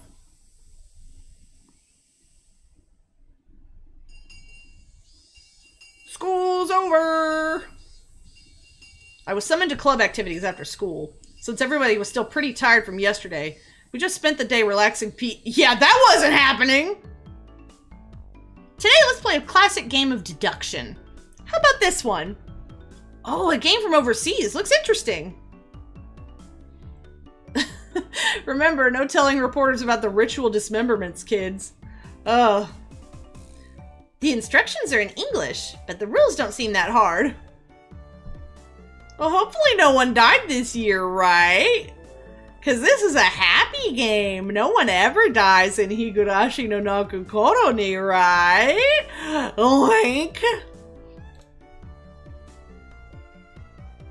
I won't lose, you hear? Can anyone here read English? I'm not too bad at this game. It seemed that Rena didn't handle this kind of game very well. The rules are, the person who can match the murderer, weapon, and the scene of the crime wins. Oh, it's Clue! There were 3 kinds of cards comprised of suspects, weapons, and locations. I could see that the names Mion and Rika were written on the suspect cards. Oh, a card with my name on it as well! There are plenty of different weapons too, like knives, axes, and poison. And a wrench. Locations are pretty nice too, like the living room, the study, and the courtyard. And the library. So basically, you take out one of each of the cards. These are the answer cards. So we shuffle the remaining cards and hand them out. We ask each other about the cards and figure out the right ones. Ah, I see. So the cards nobody has are the true perpetrators. Then you raise your hand if you know the answer. The game ends and we check in if the answer is correct. If you're right, then you get a point. If you're wrong, then you lose a point. You know, I've never played Clue. I've never played Clue. I've wanted to, and I'm very familiar with, like, the concept, and, even a couple of the characters, really, because, like, Colonel Mustard, I think, is one of the characters' names. And, yeah, he's, like, the most well-known character or whatever. It's like, I should probably play this game eventually. Since the game ends, even if no one gets it right, all the cards are gathered up and redistributed. You'll learn as you go. You really have to use your brain. You'll get confused if you don't take notes. Oh god, you have to take notes during Clue? The rest you can figure out by playing. So, Mion, what's the penalty this time? Everyone directed their attention to Mion. Let's see. We're all still a little tired from yesterday, so maybe we'll take it easy with a Gopher Penalty. You'll be asked to rush out and buy stuff for everyone. So just being asked to go buy stuff like drinks and candy, I guess. I feel like the penalty today is pretty simple. I wonder, is it really? Probably isn't. Is Keiichi-san thinking what I'm thinking? Yeah. You don't know what you'll have to go buy. Oh dear. I'm betting Mion would send out whoever loses to buy stuff like hemorrhoid cream or happy family planning manual or other crazy stuff. The cards were lightly shuffled and passed out to each player. The real perpetrator, the correct weapon, and the scene of the murder have been taken out, so that means all the cards I have in my hand are innocent cards. Then I'll go first since I'm the club president, I guess. Well then, Mion, knife, study. You pick one suspect weapon and murder scene and ask each person. If you have any of those cards, then you must say, I have one. However, you don't need to say which one you have. Ooh. Is that how Clue works? Yeah, I got it. Me too. I have one. Oh, so that means that it's a process of elimination, right? Oh my, all of them are here. That's fun! That's fun! I wonder if there's like an online version of Clue. 3 people answered when she asked if they had Mion, knife, and study. So that means that Mion and knife and study are all in the clear. Gotta jot that down. Then I'll go. Rena, axe, lounge. Only 2 people said they had one? So it means out of Rena, axe, and lounge, one of them is correct and is part of the crime? That's so fun! No, wait. Even if they say they have one, they don't have to say how many! It's possible that either Satoko or Rika-Chan has 2 of the cards. It's a fun game, and it sounds fun! I need to play more classic games like this. Now, I've never even really played Mousetrap, although I know that it takes like 3 hours to set up and like 30 seconds to play. Well, Kei-chan is next. Go ahead. Wait just a little. I'm still sorting things out. The game has me thinking more than I thought. Oh man, this feels like it's going to be tough. If I remember correctly, Clue had a movie that's pretty good. Yeah, you're right! I actually watched that movie! I forgot I watched that movie! Oh my gosh, it was good! I really liked Tim Curry in it. I think he did a good job. He was probably my favorite character, of course. I tend to have a soft spot for Tim Curry. It's all in the voice. Alright, now I have the criminal. What? Already? Here I am spinning around in circles and Mion just now raises her hand. The murderer is Rika-Chan in the infirmary with the poison. Well, Mion drew the cards from the box and we checked to see if her deduction was right. You were right! All I needed was one more hand! I couldn't tell whether it was poison or a pistol. I never use a pistol. I like killing them slowly with poison. Rika-chan said such a hugely terrifying thing with such a sweet little face. Everyone was making a commotion about how they almost had it. Ren and I were left out in the cold, though. How did you do, Keiichi-kun? I couldn't get it at all. Don't worry, I had no idea either. How can you both be so unsure? You'll both end up in last place together at this rate. That's even worse. Going off buying something together as a couple. What if we ended up having to buy the Happy Family Planning Guide? I can tell from Keiichi's expression that he's not very good at this game. What? That's not true. I'll show you the true power of Sherlock Maibata during the next round. My, that sounds just wonderful. I shall give you quite the thrashing. After that, I managed to somewhat grasp the trick behind the game, but I was still always a step or two behind. I saw that Mion was somehow gleaning information from how the others were asking their questions. That level of experience was just too much. The only way I could stage a comeback was if I became ruthless. Gotta be ruthless from the beginning, man. That's what this club's all about. I tossed out the simple concept of deduction and switched over to the thought process needed to win. The important thing isn't to find out the criminal, it's to win at the game! Eureka! Sorry, need to go to the bathroom. Take your time and squeeze out a nice one! Ichan, that's gross! I had them hold off the game and headed down the hall. The air was crisp. It showed just how stagnant the air in the classroom was from our body heat. On the school grounds, some of our classmates were still playing around. After spending some time cooling my head, Rina had made her way over towards me. Kichi-kun, did you call for me? Yeah, I did. As I got up from my seat, I winked over at Rina. I'm glad it worked out. I don't want to waste much time, so I'll get right to the point. Rina, what's your record at this game we're playing today? She was taken aback. After a moment, she hesitantly opened her mouth. Well, all losses. Aww. Why do you ask, I wonder? More water. I could tell from how apprehensively she was playing. The way things are going, I will as well. I can't figure out a way to pull off a last-minute comeback on this one. So, I guess both of us will be taking that penalty? Hey, don't accept defeat already. How about we win this? Both of us! But, how can we? I brought my lips up to Rena's ear. Huh? Is that allowed? Did you forget, Rena? The second rule of our society. Do everything in your power to obtain victory. Yeah, I'll try my best. Teamwork! Teamwork! Our plan of attack was a quite rudimentary one. At the beginning of the game, everyone would be focused on their own hand for a while, taking notes and whatnot. Since our seats were right next to each other, we'd reveal our hands to each other. If we did it under the desk, then nobody would know. We'd begin the game with twice as much information as everybody else. Having this much information would mean we'd need to investigate less. With this sort of plan of attack, we start off with a big lead over the other guys. Yeah, with this, we can probably win.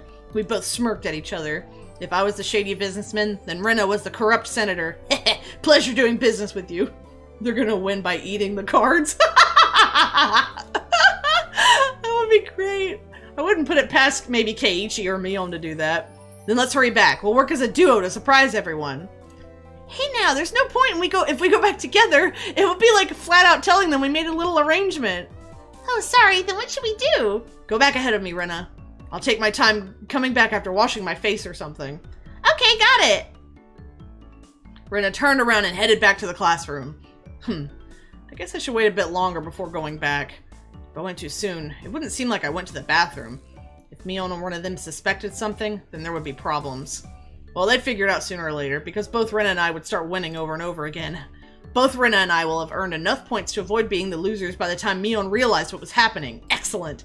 Not bad at all. Maibata-kun, may I have a moment? Huh? It's the teacher. Man, things are just getting good. What is it? You have a guest. Oh, shit! I know who's here! Please make your way to the entrance. A guest? It's not like I own a hotel. They have been waiting. Please hurry. It's rather unfortunate that I'd have someone waiting on me right before my big match, but I was more interested in the unexpected guest. I didn't want to waste any time, so I decided to take care of it quickly. The entryway was a heavy contrast from the hot sunlight and deep shadows. There he is! There he is. Waiting there, looking uncomfortably warm, was a middle-aged man, his tie sloppily loosened and his jacket tucked underneath his arm. It's Air Conditioning Man! Are you Maebara-san? Keiichi Maebara-san? There was no question that he wasn't a resident of Hinamizawa, and that this was without a doubt the first time he had met me. Ever since I met Tomitake-san, I'd been running into so many middle-aged men. That's right. Who might you be? I have the AC on in my car. Let's talk there. It's a bit hot here, don't you think? Indeed. The man, completely ignoring my question, pointed over to his car parked near the gate and began walking. You've got to be kidding me. I had no intention of going along with some geezer I didn't even know, and he was asking me to get in his car with him? I'm not going to bite. Come on now. He opened the back door of his car and called me over. I didn't like this old man, but I wanted to know what this was about, even while knowing that conversations that start out like this have never led to anything good. The inside of his car was pretty cool. Cars with air conditioners were supposed to be a luxury. God, is that what it was like in 1983? My dad didn't have one in his car, at least. Updated sprite Oishi has zero of the sex appeal of the OG sprites. It's a crime. Oishi being sexy is just a very funny concept. Oh no. My dad didn't have one in his car, at least. Please, let me know if it's too cold for you, okay? I have a habit of cranking it all the way up. Oh man, this guy's just like me with my air conditioning. So what business do you have with me? Out of spite, I decided to ignore his remark in the same way he did to me and start my own line of questioning. He pulled out a notepad from his pocket and took out a picture that was stuck between the pages. On it was the face of a pretty goofy-looking guy. If you know anything related to this individual, then please tell me. Who the heck is this?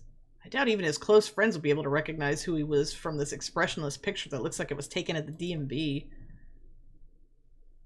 There were scribbles on his shirt done in permanent marker. Starting with yours, Maebara-san, and quite a few of your classmates signed as well. Huh? This is Tomitake-san?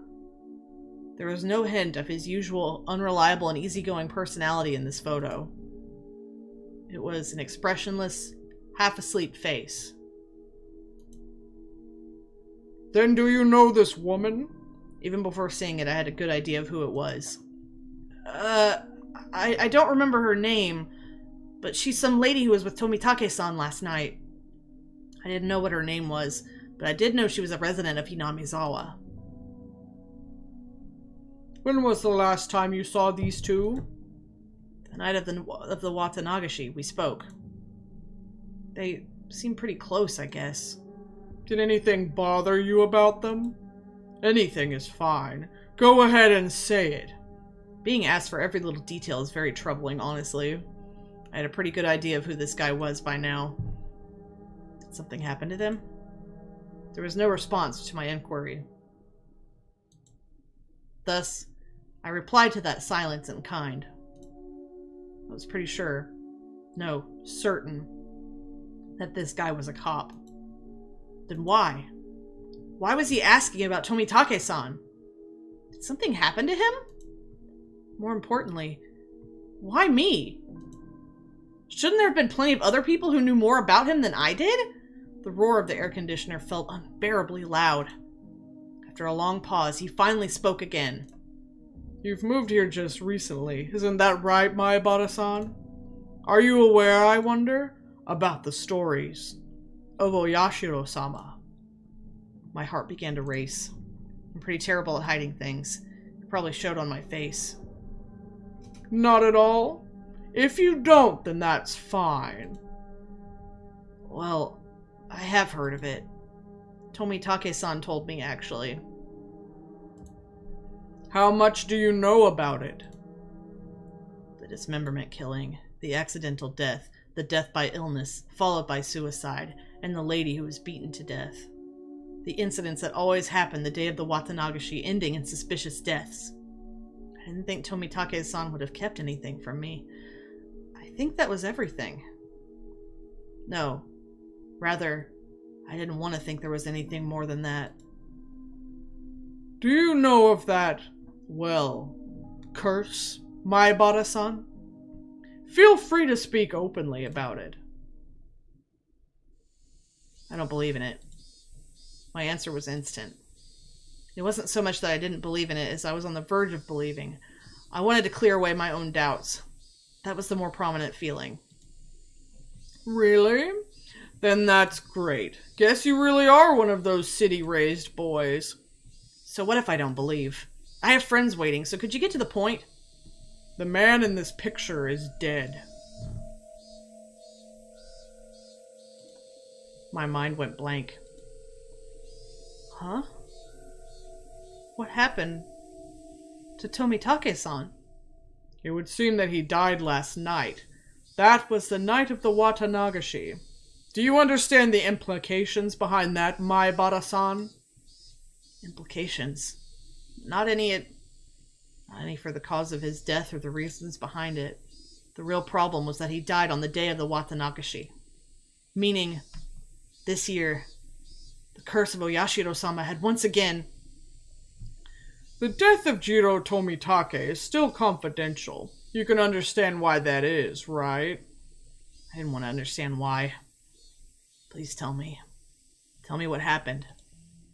It was rather peculiar. It might be a little too graphic for someone born and raised in Hinamizawa. It was a roundabout way of saying it, but it caused me to doubt whether or not I wanted to hear the rest. I would only regret forcing myself to learn of something I shouldn't. Or at least, that's how I figured I would feel if I listened to the rest. One of our patrol cars discovered the body on the way back from security detail at the festival. It was late, about 5 till midnight. The location was, you know where the road into town becomes paved, right? Down past the slope, on the shoulder around there. There were a few streetlights on that road. Its pitch-black darkness was only broken by the lights of passing cars and the moon.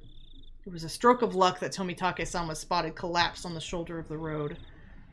Tomitake-san was face down, covered in blood. Blood and muck covered the asphalt. We thought it was a hit and run at first. But when the officer checked to see if he was still alive, he quickly noticed something abnormal. His throat had been ripped open. From a knife or something? No. Nails. Nails? As in fingernails? With those, he clawed through. From the coroner's report, it was revealed that it was with his own nails. Huh? What does that mean? Basically, it means it wasn't a murder. It was suicide. Tomitake-san thought there was a reason to tear open his own throat. As hard as he could with his own nails. Tore through the skin until he started to bleed. And even then, Tomitake-san didn't stop. He continued clawing, with enough intensity that it could have peeled off his nails. Still clawing! Still clawing! Then, as his nails reached those vital arteries that he should never damage, he continued clawing. Splurt. Blood splattered on the ground around him. As he bled, while gasping for breath, he collapsed. His body spasmed, and he died in agony. We thought drugs were to blame, but nothing of that nature was detected. But this... it was a suicide? I'd never heard of such a thing. This unnatural way of dying. If this wasn't a mysterious death, then what was the way he died? In these 5 years, his death most resembled that of a curse. As if to show both myself and Tomitake-san, who proclaimed there was no such thing as a curse, that we were wrong. There were a few more suspicious details. From his body chemistry, perspiration, epilation, and so on. We concluded that he was in a state of hysteria right before his death. That was a given. It's hard to believe someone could be in a sound state of mind while clawing out their throat. Wounds on his hands matched a discarded piece of lumber found nearby. There were traces of where he struck trees and the guardrails with it. Tomitake-san's blood was found all over the place. Wait, it's still continuing. Tomitake-san's blood was found all over the place, meaning that while tearing at his own throat, he was swinging around a piece of lumber? There were external injuries, which were not self-inflicted, discovered on Tomitake-san. There was a high probability Tomitake-san was assaulted.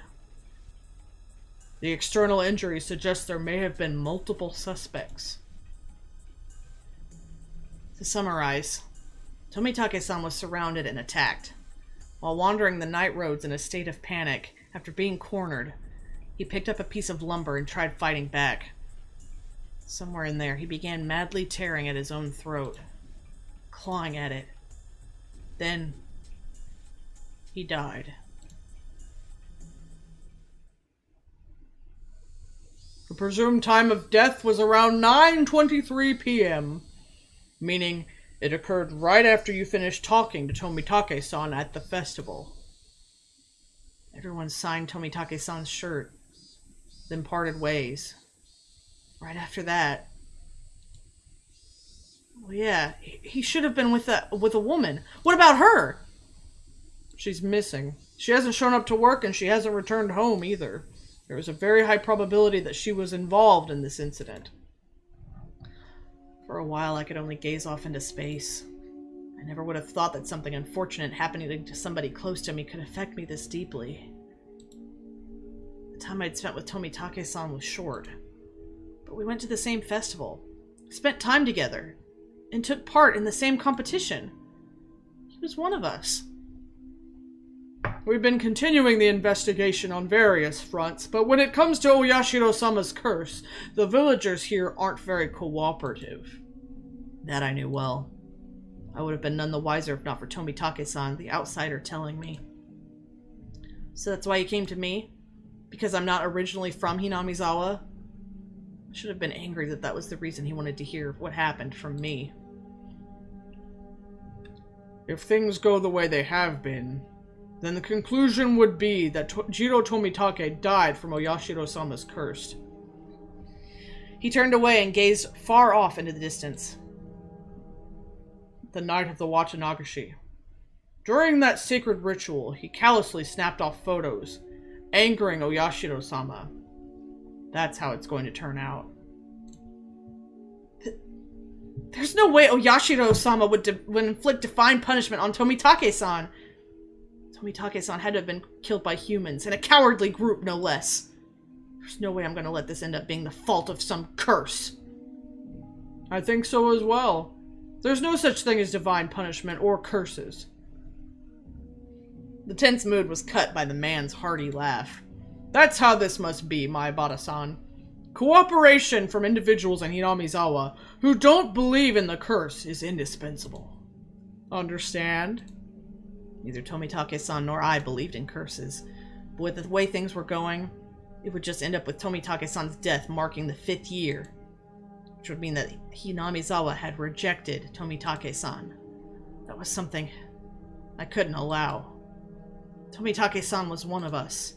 He didn't live in Hinamizawa, but he came every single year. In a sense, he was more of a resident than I was. There was no way that Tomitake-san could have been cursed by Oyashiro-sama.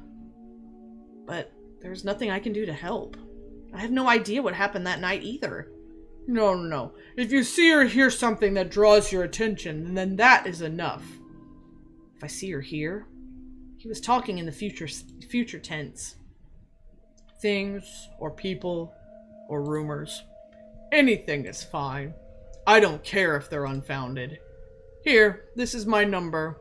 If I'm not there, then just leave a message with whoever picks up. He handed me a piece of paper with his number on it, but I hesitated for a second. If I took it, then whether I wanted to or not, I'd be mired knee-deep in this matter. Please help me solve these questions surrounding Tomitake-san's unfortunate death. That's right. Why was I hesitating? I needed to find the murderer who killed my friend. I snatched up the piece of paper as a satisfied grin spread across his face. Everything we spoke of today is a secret. Please keep this confidential. Understood. From your friends as well, especially from Sonozaki-san and Furude-san. Please do not inform them. Sonozaki? You mean Mion? Why? Are you saying they have something to do with the incident?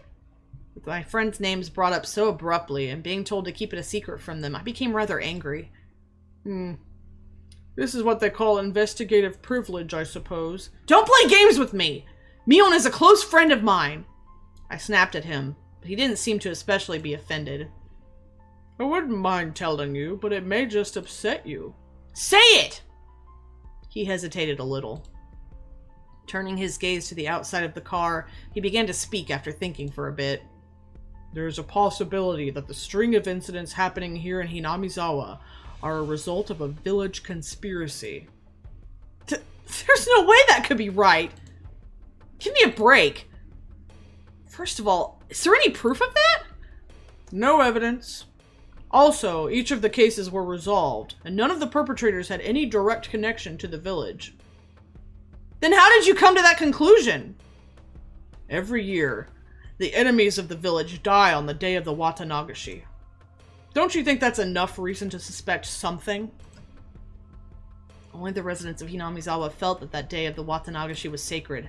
So basically, because incidents happened on that day, it was somehow related to Hinamizawa?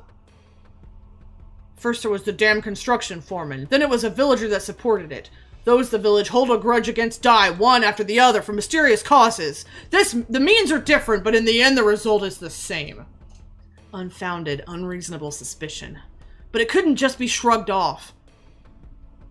So, the victims after that, what about the Shinto priest and his wife's death? They were enemies of the village!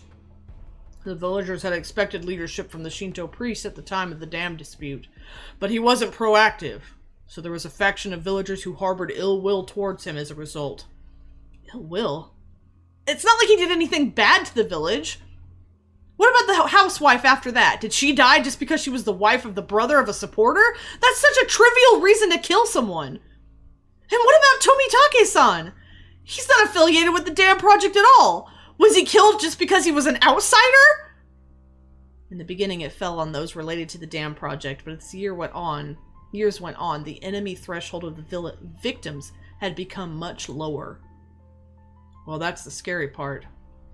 The bar keeps getting lower. What's scary about that?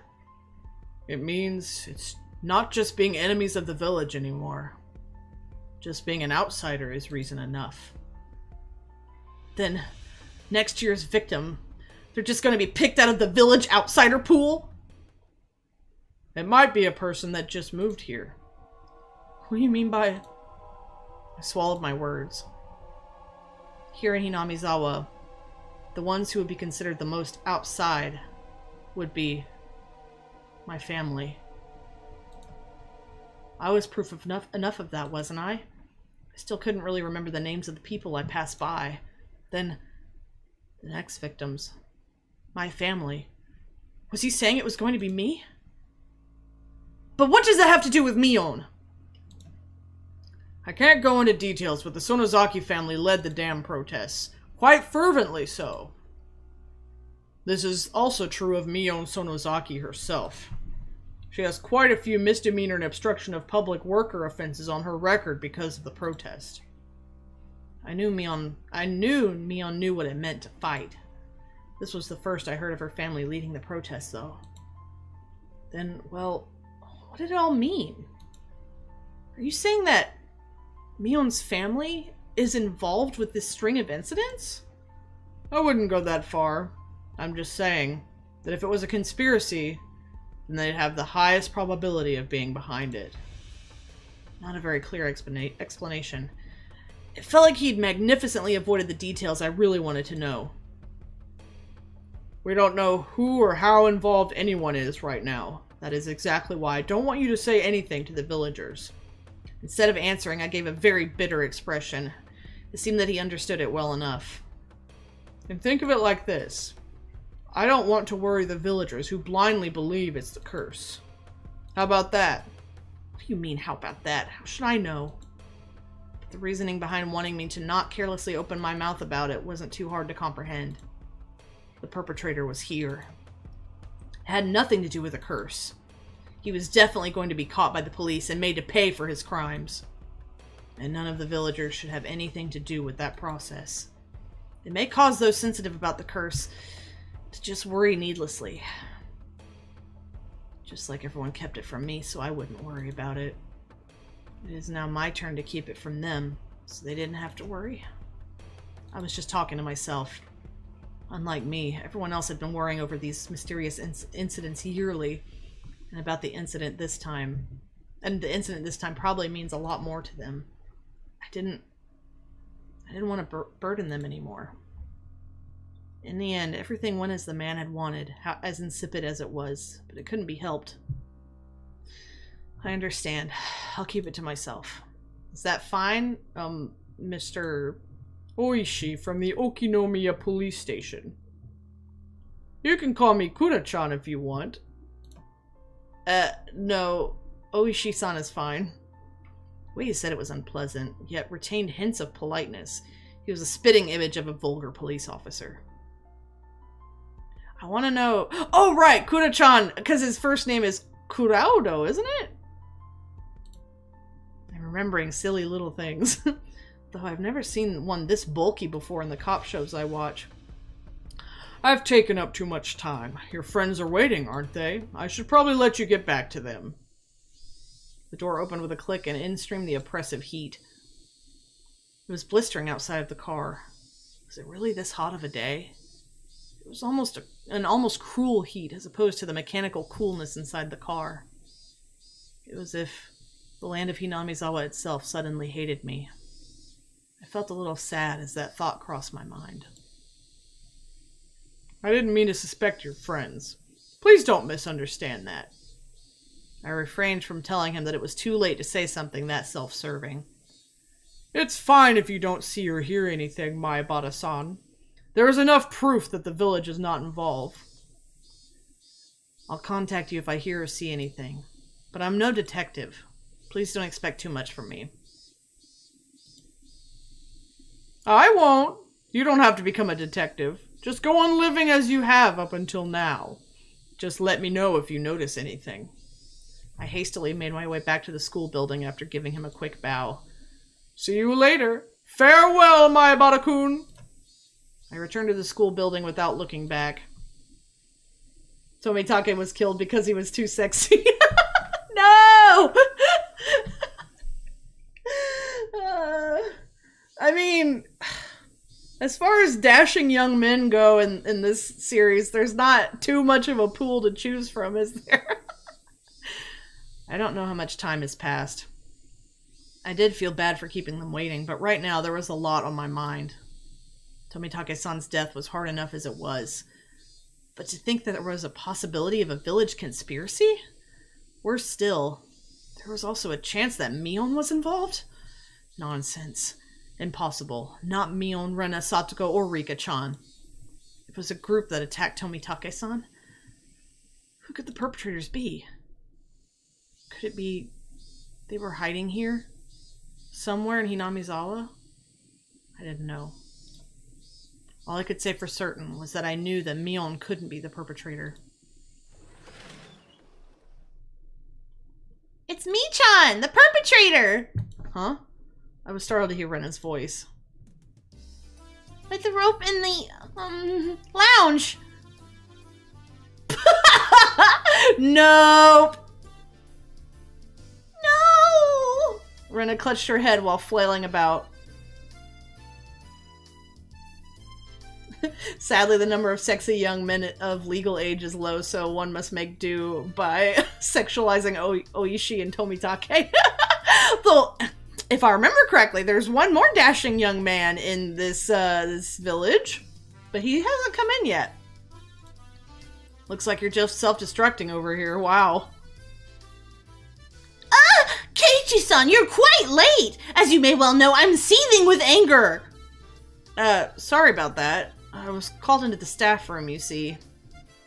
You were reprimanded for bad behavior? That's a shame. Well, it's been pretty heated over here since it's getting pretty late. Let's make the next game the last one. If I remember right, I had 0 points. Isn't it pretty much decided that I'm going to be finishing in last place? Don't worry, Keiichi-kun. I'm at -1 points. Oh. Oh no. The heck? Her score is lower than mine and I wasn't even playing. This is the final match decided the penalty is going to be carried out by Rina alone or by both Kei-chan and Rina. Yeah, right. Just let Rina do the penalty by herself. We made a promise, Keiichi-kun, that we would both win. I waited all this time, you know? You know? I'm sorry about that.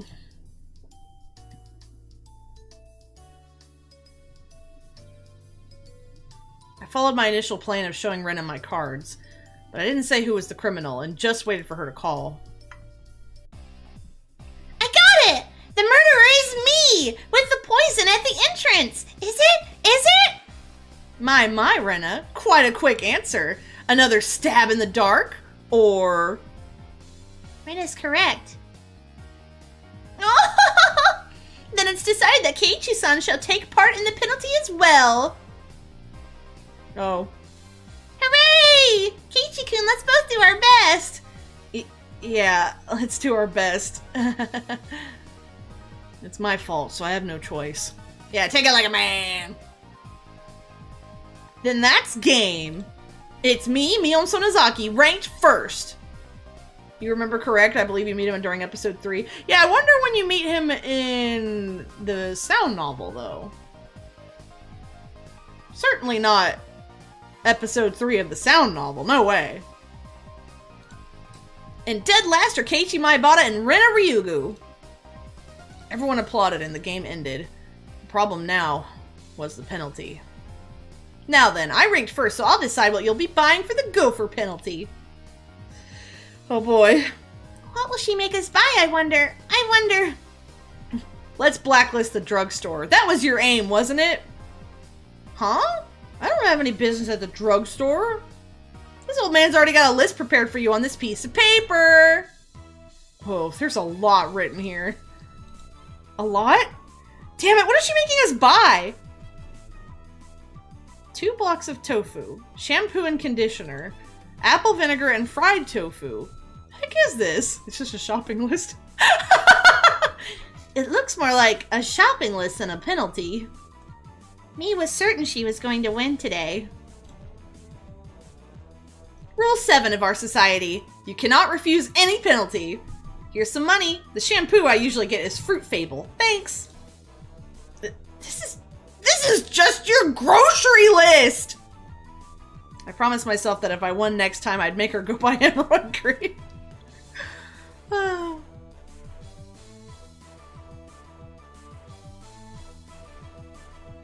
Ah.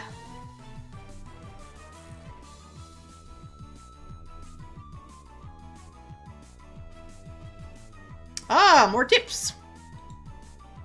Okay. Well. That's it. Okay, so we're gonna save. Oh, wait, actually, let's read tips first and then save. And then we can call it quits for today. Let's see. All tips. Okay, let's see. Community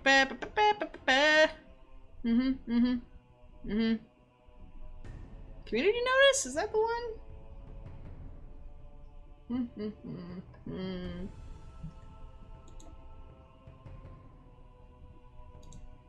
I can't remember. I feel like I've read this one already.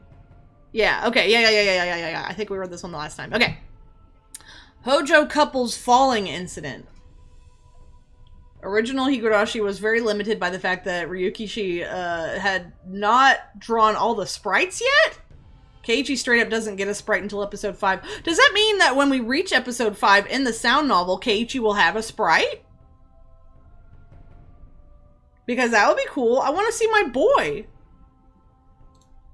Alright, here we go. Tip time. From the June 1980 edition.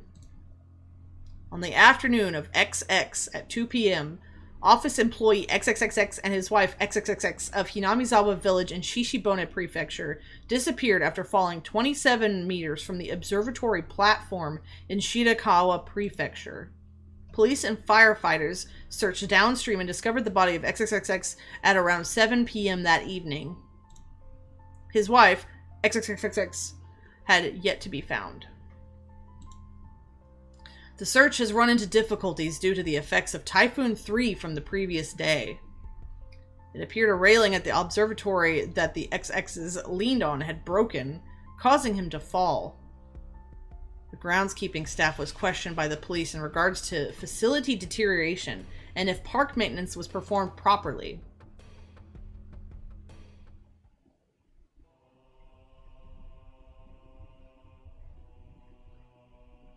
He will, but because of the bad game engine he uses, it's limited to 3 sprites displaying at a time, so he only appears during alternate point of view scenes. Oh, God. Yeah. Well, you know, wasn't this, like, basically Ryukishi's first big sound novel? It was definitely the first in the When They Cry series, which is cool. Man, I hope I can play, like, all of the When They Cries. All of them. I'm really excited to get to Umineko, but it's going to be a long, long road before we even finish Higurashi. Inscriptor is a terrible engine, and he only used it because Tsukihime used it. Oh, yeah, Tsukihime! Yeah, that's a thing. And the lady from Tsukihime is the teacher in the anime, I believe. Okay, so let's see. The terminal illness death of Shinto priest Furude. From the June 1981 edition. God, this music is so creepy. On the afternoon of XX, around 10 p.m. in the X district of Hinamizawa village in Shishibone Prefecture, the Shinto priest of the Furude shrine passed away after an existing condition he was recovering from suddenly worsened. Parties close to the deceased said he was suffering from anxiety issues concerning the festival, which was to be held that day. Also, after XXX's death, his wife XXXX went missing, leaving behind a farewell note. Oh hell yeah, I love Umineko. Me too! But again, it's gonna be a while to get there. I hope that you'll stick with me until then. The police and local youth association continued the search. However, given the presence of the farewell message and the fact that the Onigafuchi Marsh is said to be bottomless, they have run into difficulties.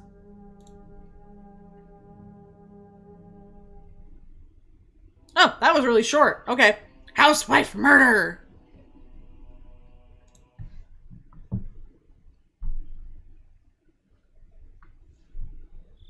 It wasn't reported in the newspaper. Really? What? What?! That's weird! That's freaky and weird! That is so freaky and weird. Not only that it wasn't reported, but also that there's a tip. And you can look at it and it's like, yeah, no one talks about this. Like, what the heck? That's so weird! Oh, radio log. Here we go! This is Okinomiya Station calling Unit 3. Unit 3, please respond. This is Unit 3, loud and clear. Higurashi is his first sound novel. It's very indie. All the composition circles he applied to for an OST rejected him because they didn't like his art style. No! Haven't they learned by now? It's not about how well it's drawn. It's about the charm, the feeling. I mean, even if the original Ryukishi sprites for Higurashi, Umineko, etc. are a little jarring to look at, like, you get used to them so fast. And they're so charming. Like, they're probably my favorite sprites. Out of all the sprites from remakes and enhanced ports and stuff, the Ryukishi art is my favorite. It's the best. And, you know, like, Toho. Remember Toho? Remember Toho. It's still going on. Toho Project also has art that's a little rough around the edges, but, like, it's still good. Judging people by their art style, man, that's rough. That's bad. Bad decision. Let's see. The OG release had some weird mixing to the point where he got his first composer for the series contacting him, complaining about the sound mixing and offering to do it himself. Oh no. He was trying his best. Mitten hands are perfect and without flaw. Yes, they are. I agree. This is Unit 3 loud and clear. Backup is heading your way. Hold position until further instructions. Over. Roger, Unit 3 acknowledged. Requesting no headlights. Requesting radio silence. Station, the doctor has arrived. They want to carry it away. What's the order? Over. Acknowledged. Leave it to the doctor. Affirmative. Understood. Backup has arrived. Shouldn't we let them take a photo first? I think the Vic is done for. Yeesh. Whose death was that? Who are they talking about? Was it Tomitake? There are more than 4 perpetrators?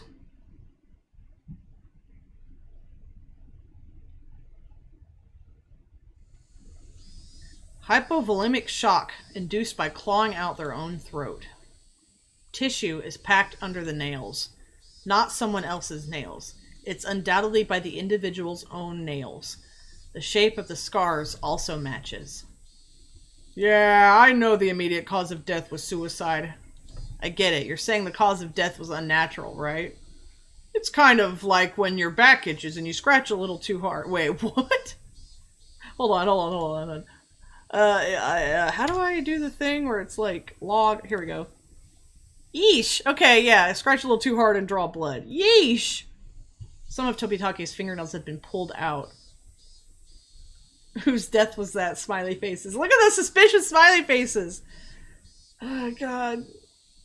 I keep right-clicking. Okay.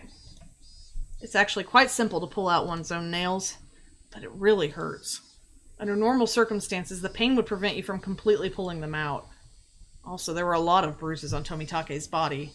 It's clear from the shape of them that he was assaulted first by someone, or a group of people. According to the toxicology report, the deceased was in an extreme state of hysteria right before death.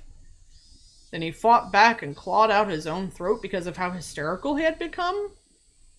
The guys attacking him certainly would have been surprised by that. It is possible that, in such an abnormal environment, a person could perform acts that a sane individual couldn't possibly imagine.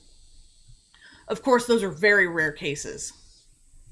Actually, Oishi-kun, that wood plank the deceased used as a weapon, they only found sand and the paint from the guardrail on it. What about cloth fibers or skin? Nothing. The deceased didn't strike the assailants. Or it could be that they took the plank he was fighting back with. In that case, they wouldn't have gone out of their way to replace it with another. They'd take them all. Har har har har. That's true. Tomitake is pretty built and tanned. He was quite athletic. That's right. He was pretty active. So he is buff.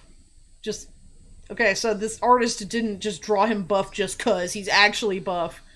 I can't imagine what kind of sports he did when he was alive, but I think his physical strength would be on the higher side, meaning he would be difficult to overpower in a brawl. If a man with such a physique sensed he was in danger and swung the plank around quickly, it's just unthinkable that he wouldn't even nick the perpetrator. And his opponent was unarmed. This guy had a wooden plank, so you'd think he'd hit him at least once. To surround and take down someone of his physique. I wonder how many people it would take. You dimwit, you should know that better than anyone. Have you forgotten your bad cop days? Bad cop days? If it was to take down this guy, how many would I need? Excuse me. When a group wants to take down a big prey, it's fundamental to attack with numbers. Tomitake is ripped, shredded, 8-pack, jacked. It's true. He is. I guess about 4. There's a reason he's talking to his boy toy. Yeah, she likes him strong. I don't blame her. She could probably do better, but I don't blame her. Even if there was a gap in their strength, they'd manage. Then there were quite a few perpetrators. So any drunk and disorderly groups of more than 4 are suspicious? A group of 4 or more. If they had that many, then couldn't they have hidden the body in a less obvious location? Or did he somehow break away from that fatal predicament, and there would be no reason to commit suicide? Moreover, I still can't comprehend the irregular way he died. It's full of mysteries. That's under serious consideration on my end, too. I'll be examining it as thoroughly as possible, but don't get your hopes up. After all, we've never encountered a death like this before. I'm not hoping for much, but I am looking forward to the results. Oishi-san, the chief is calling you. Thanks, see you around. Yeah, best wishes. Whew. And last one.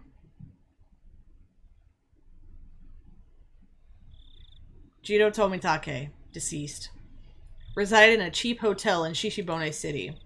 Registered under the name Jiro Tomitake. Pen name. Travels via folding bike. No license.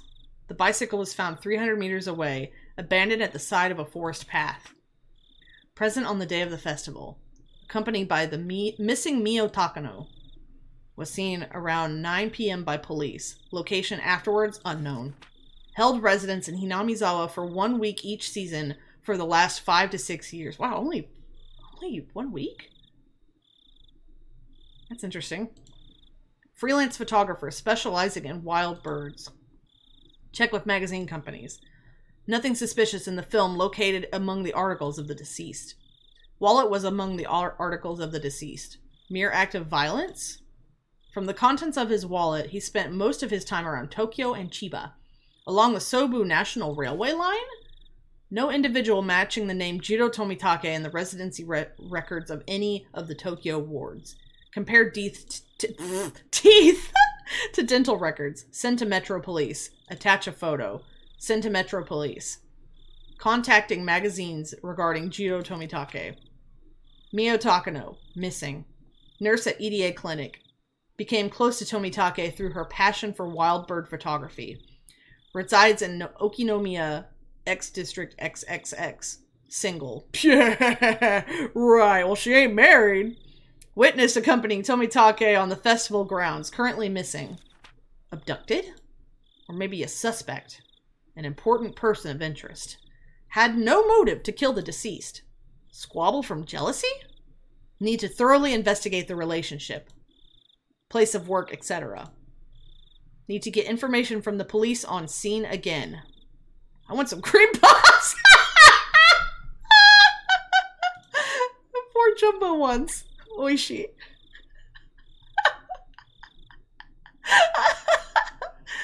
Oh, what a great ending. Okay.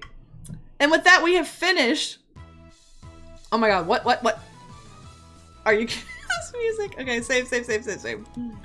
Alright, we have finished chapter 7. So yeah, we're doing like 2 chapters a day, I think, or, you know, an episode. So I think we're making good time. God, but how many chapters does the first episode have? Okay, here we go. We're done today. Big stretch. Alrighty. I'd like to thank you for accompanying me on this journey as we, oh, hold on. Don't know if you've seen, oh, how do you pronounce that? Siconia? But the Tomitake XP there is a trans cat girl kid, which is wild. Oh, I can't wait. I have seen mostly nothing from the newest When They Cry, but I also don't know how to pronounce it, but that I'm gonna learn. Okay. Thanks again for accompanying me on this journey back to the cute little village of Hinamizawa. The mystery has begun. So, I mean, the mystery's begun from the beginning, but like, there's murder now. Tomitake is dead. Takano missing. What will happen? What will Keiichi do? I feel sorry for him. He's really stuck in the middle of something very difficult. Having to keep secrets from your friends is the worst, right? And he can't tell anybody. He's got no one to vent to. And the only person who knows about any of this is the friggin' cop. And if Keiichi's, you know, Keiichi, he don't trust no cops. So, Okay, we'll see what happens. Oh my god, this music is ridiculous. We'll see what happens in the next episode. So this has been me, Aura Sinclair. If you haven't subscribed already, I would really love it if you did. Your support keeps me going. You can find me on Twitter at twitter.com/Aura_Sinclair. Links are in the description. And let's see, tomorrow I will be streaming. What am I streaming tomorrow? Oh, right. I'm streaming more Nocturne. Shin Megami Tensei 3 Nocturne HD Remaster. I'm going to be streaming more. I will be having a bit of a redemption arc for myself since the last episode was such a hot mess. So please look forward to it. I hope to see you all next time. Thanks again for joining me. Bye-bye. Do do do do do do do do. Bum bum bum bum bum bum bum bum bum.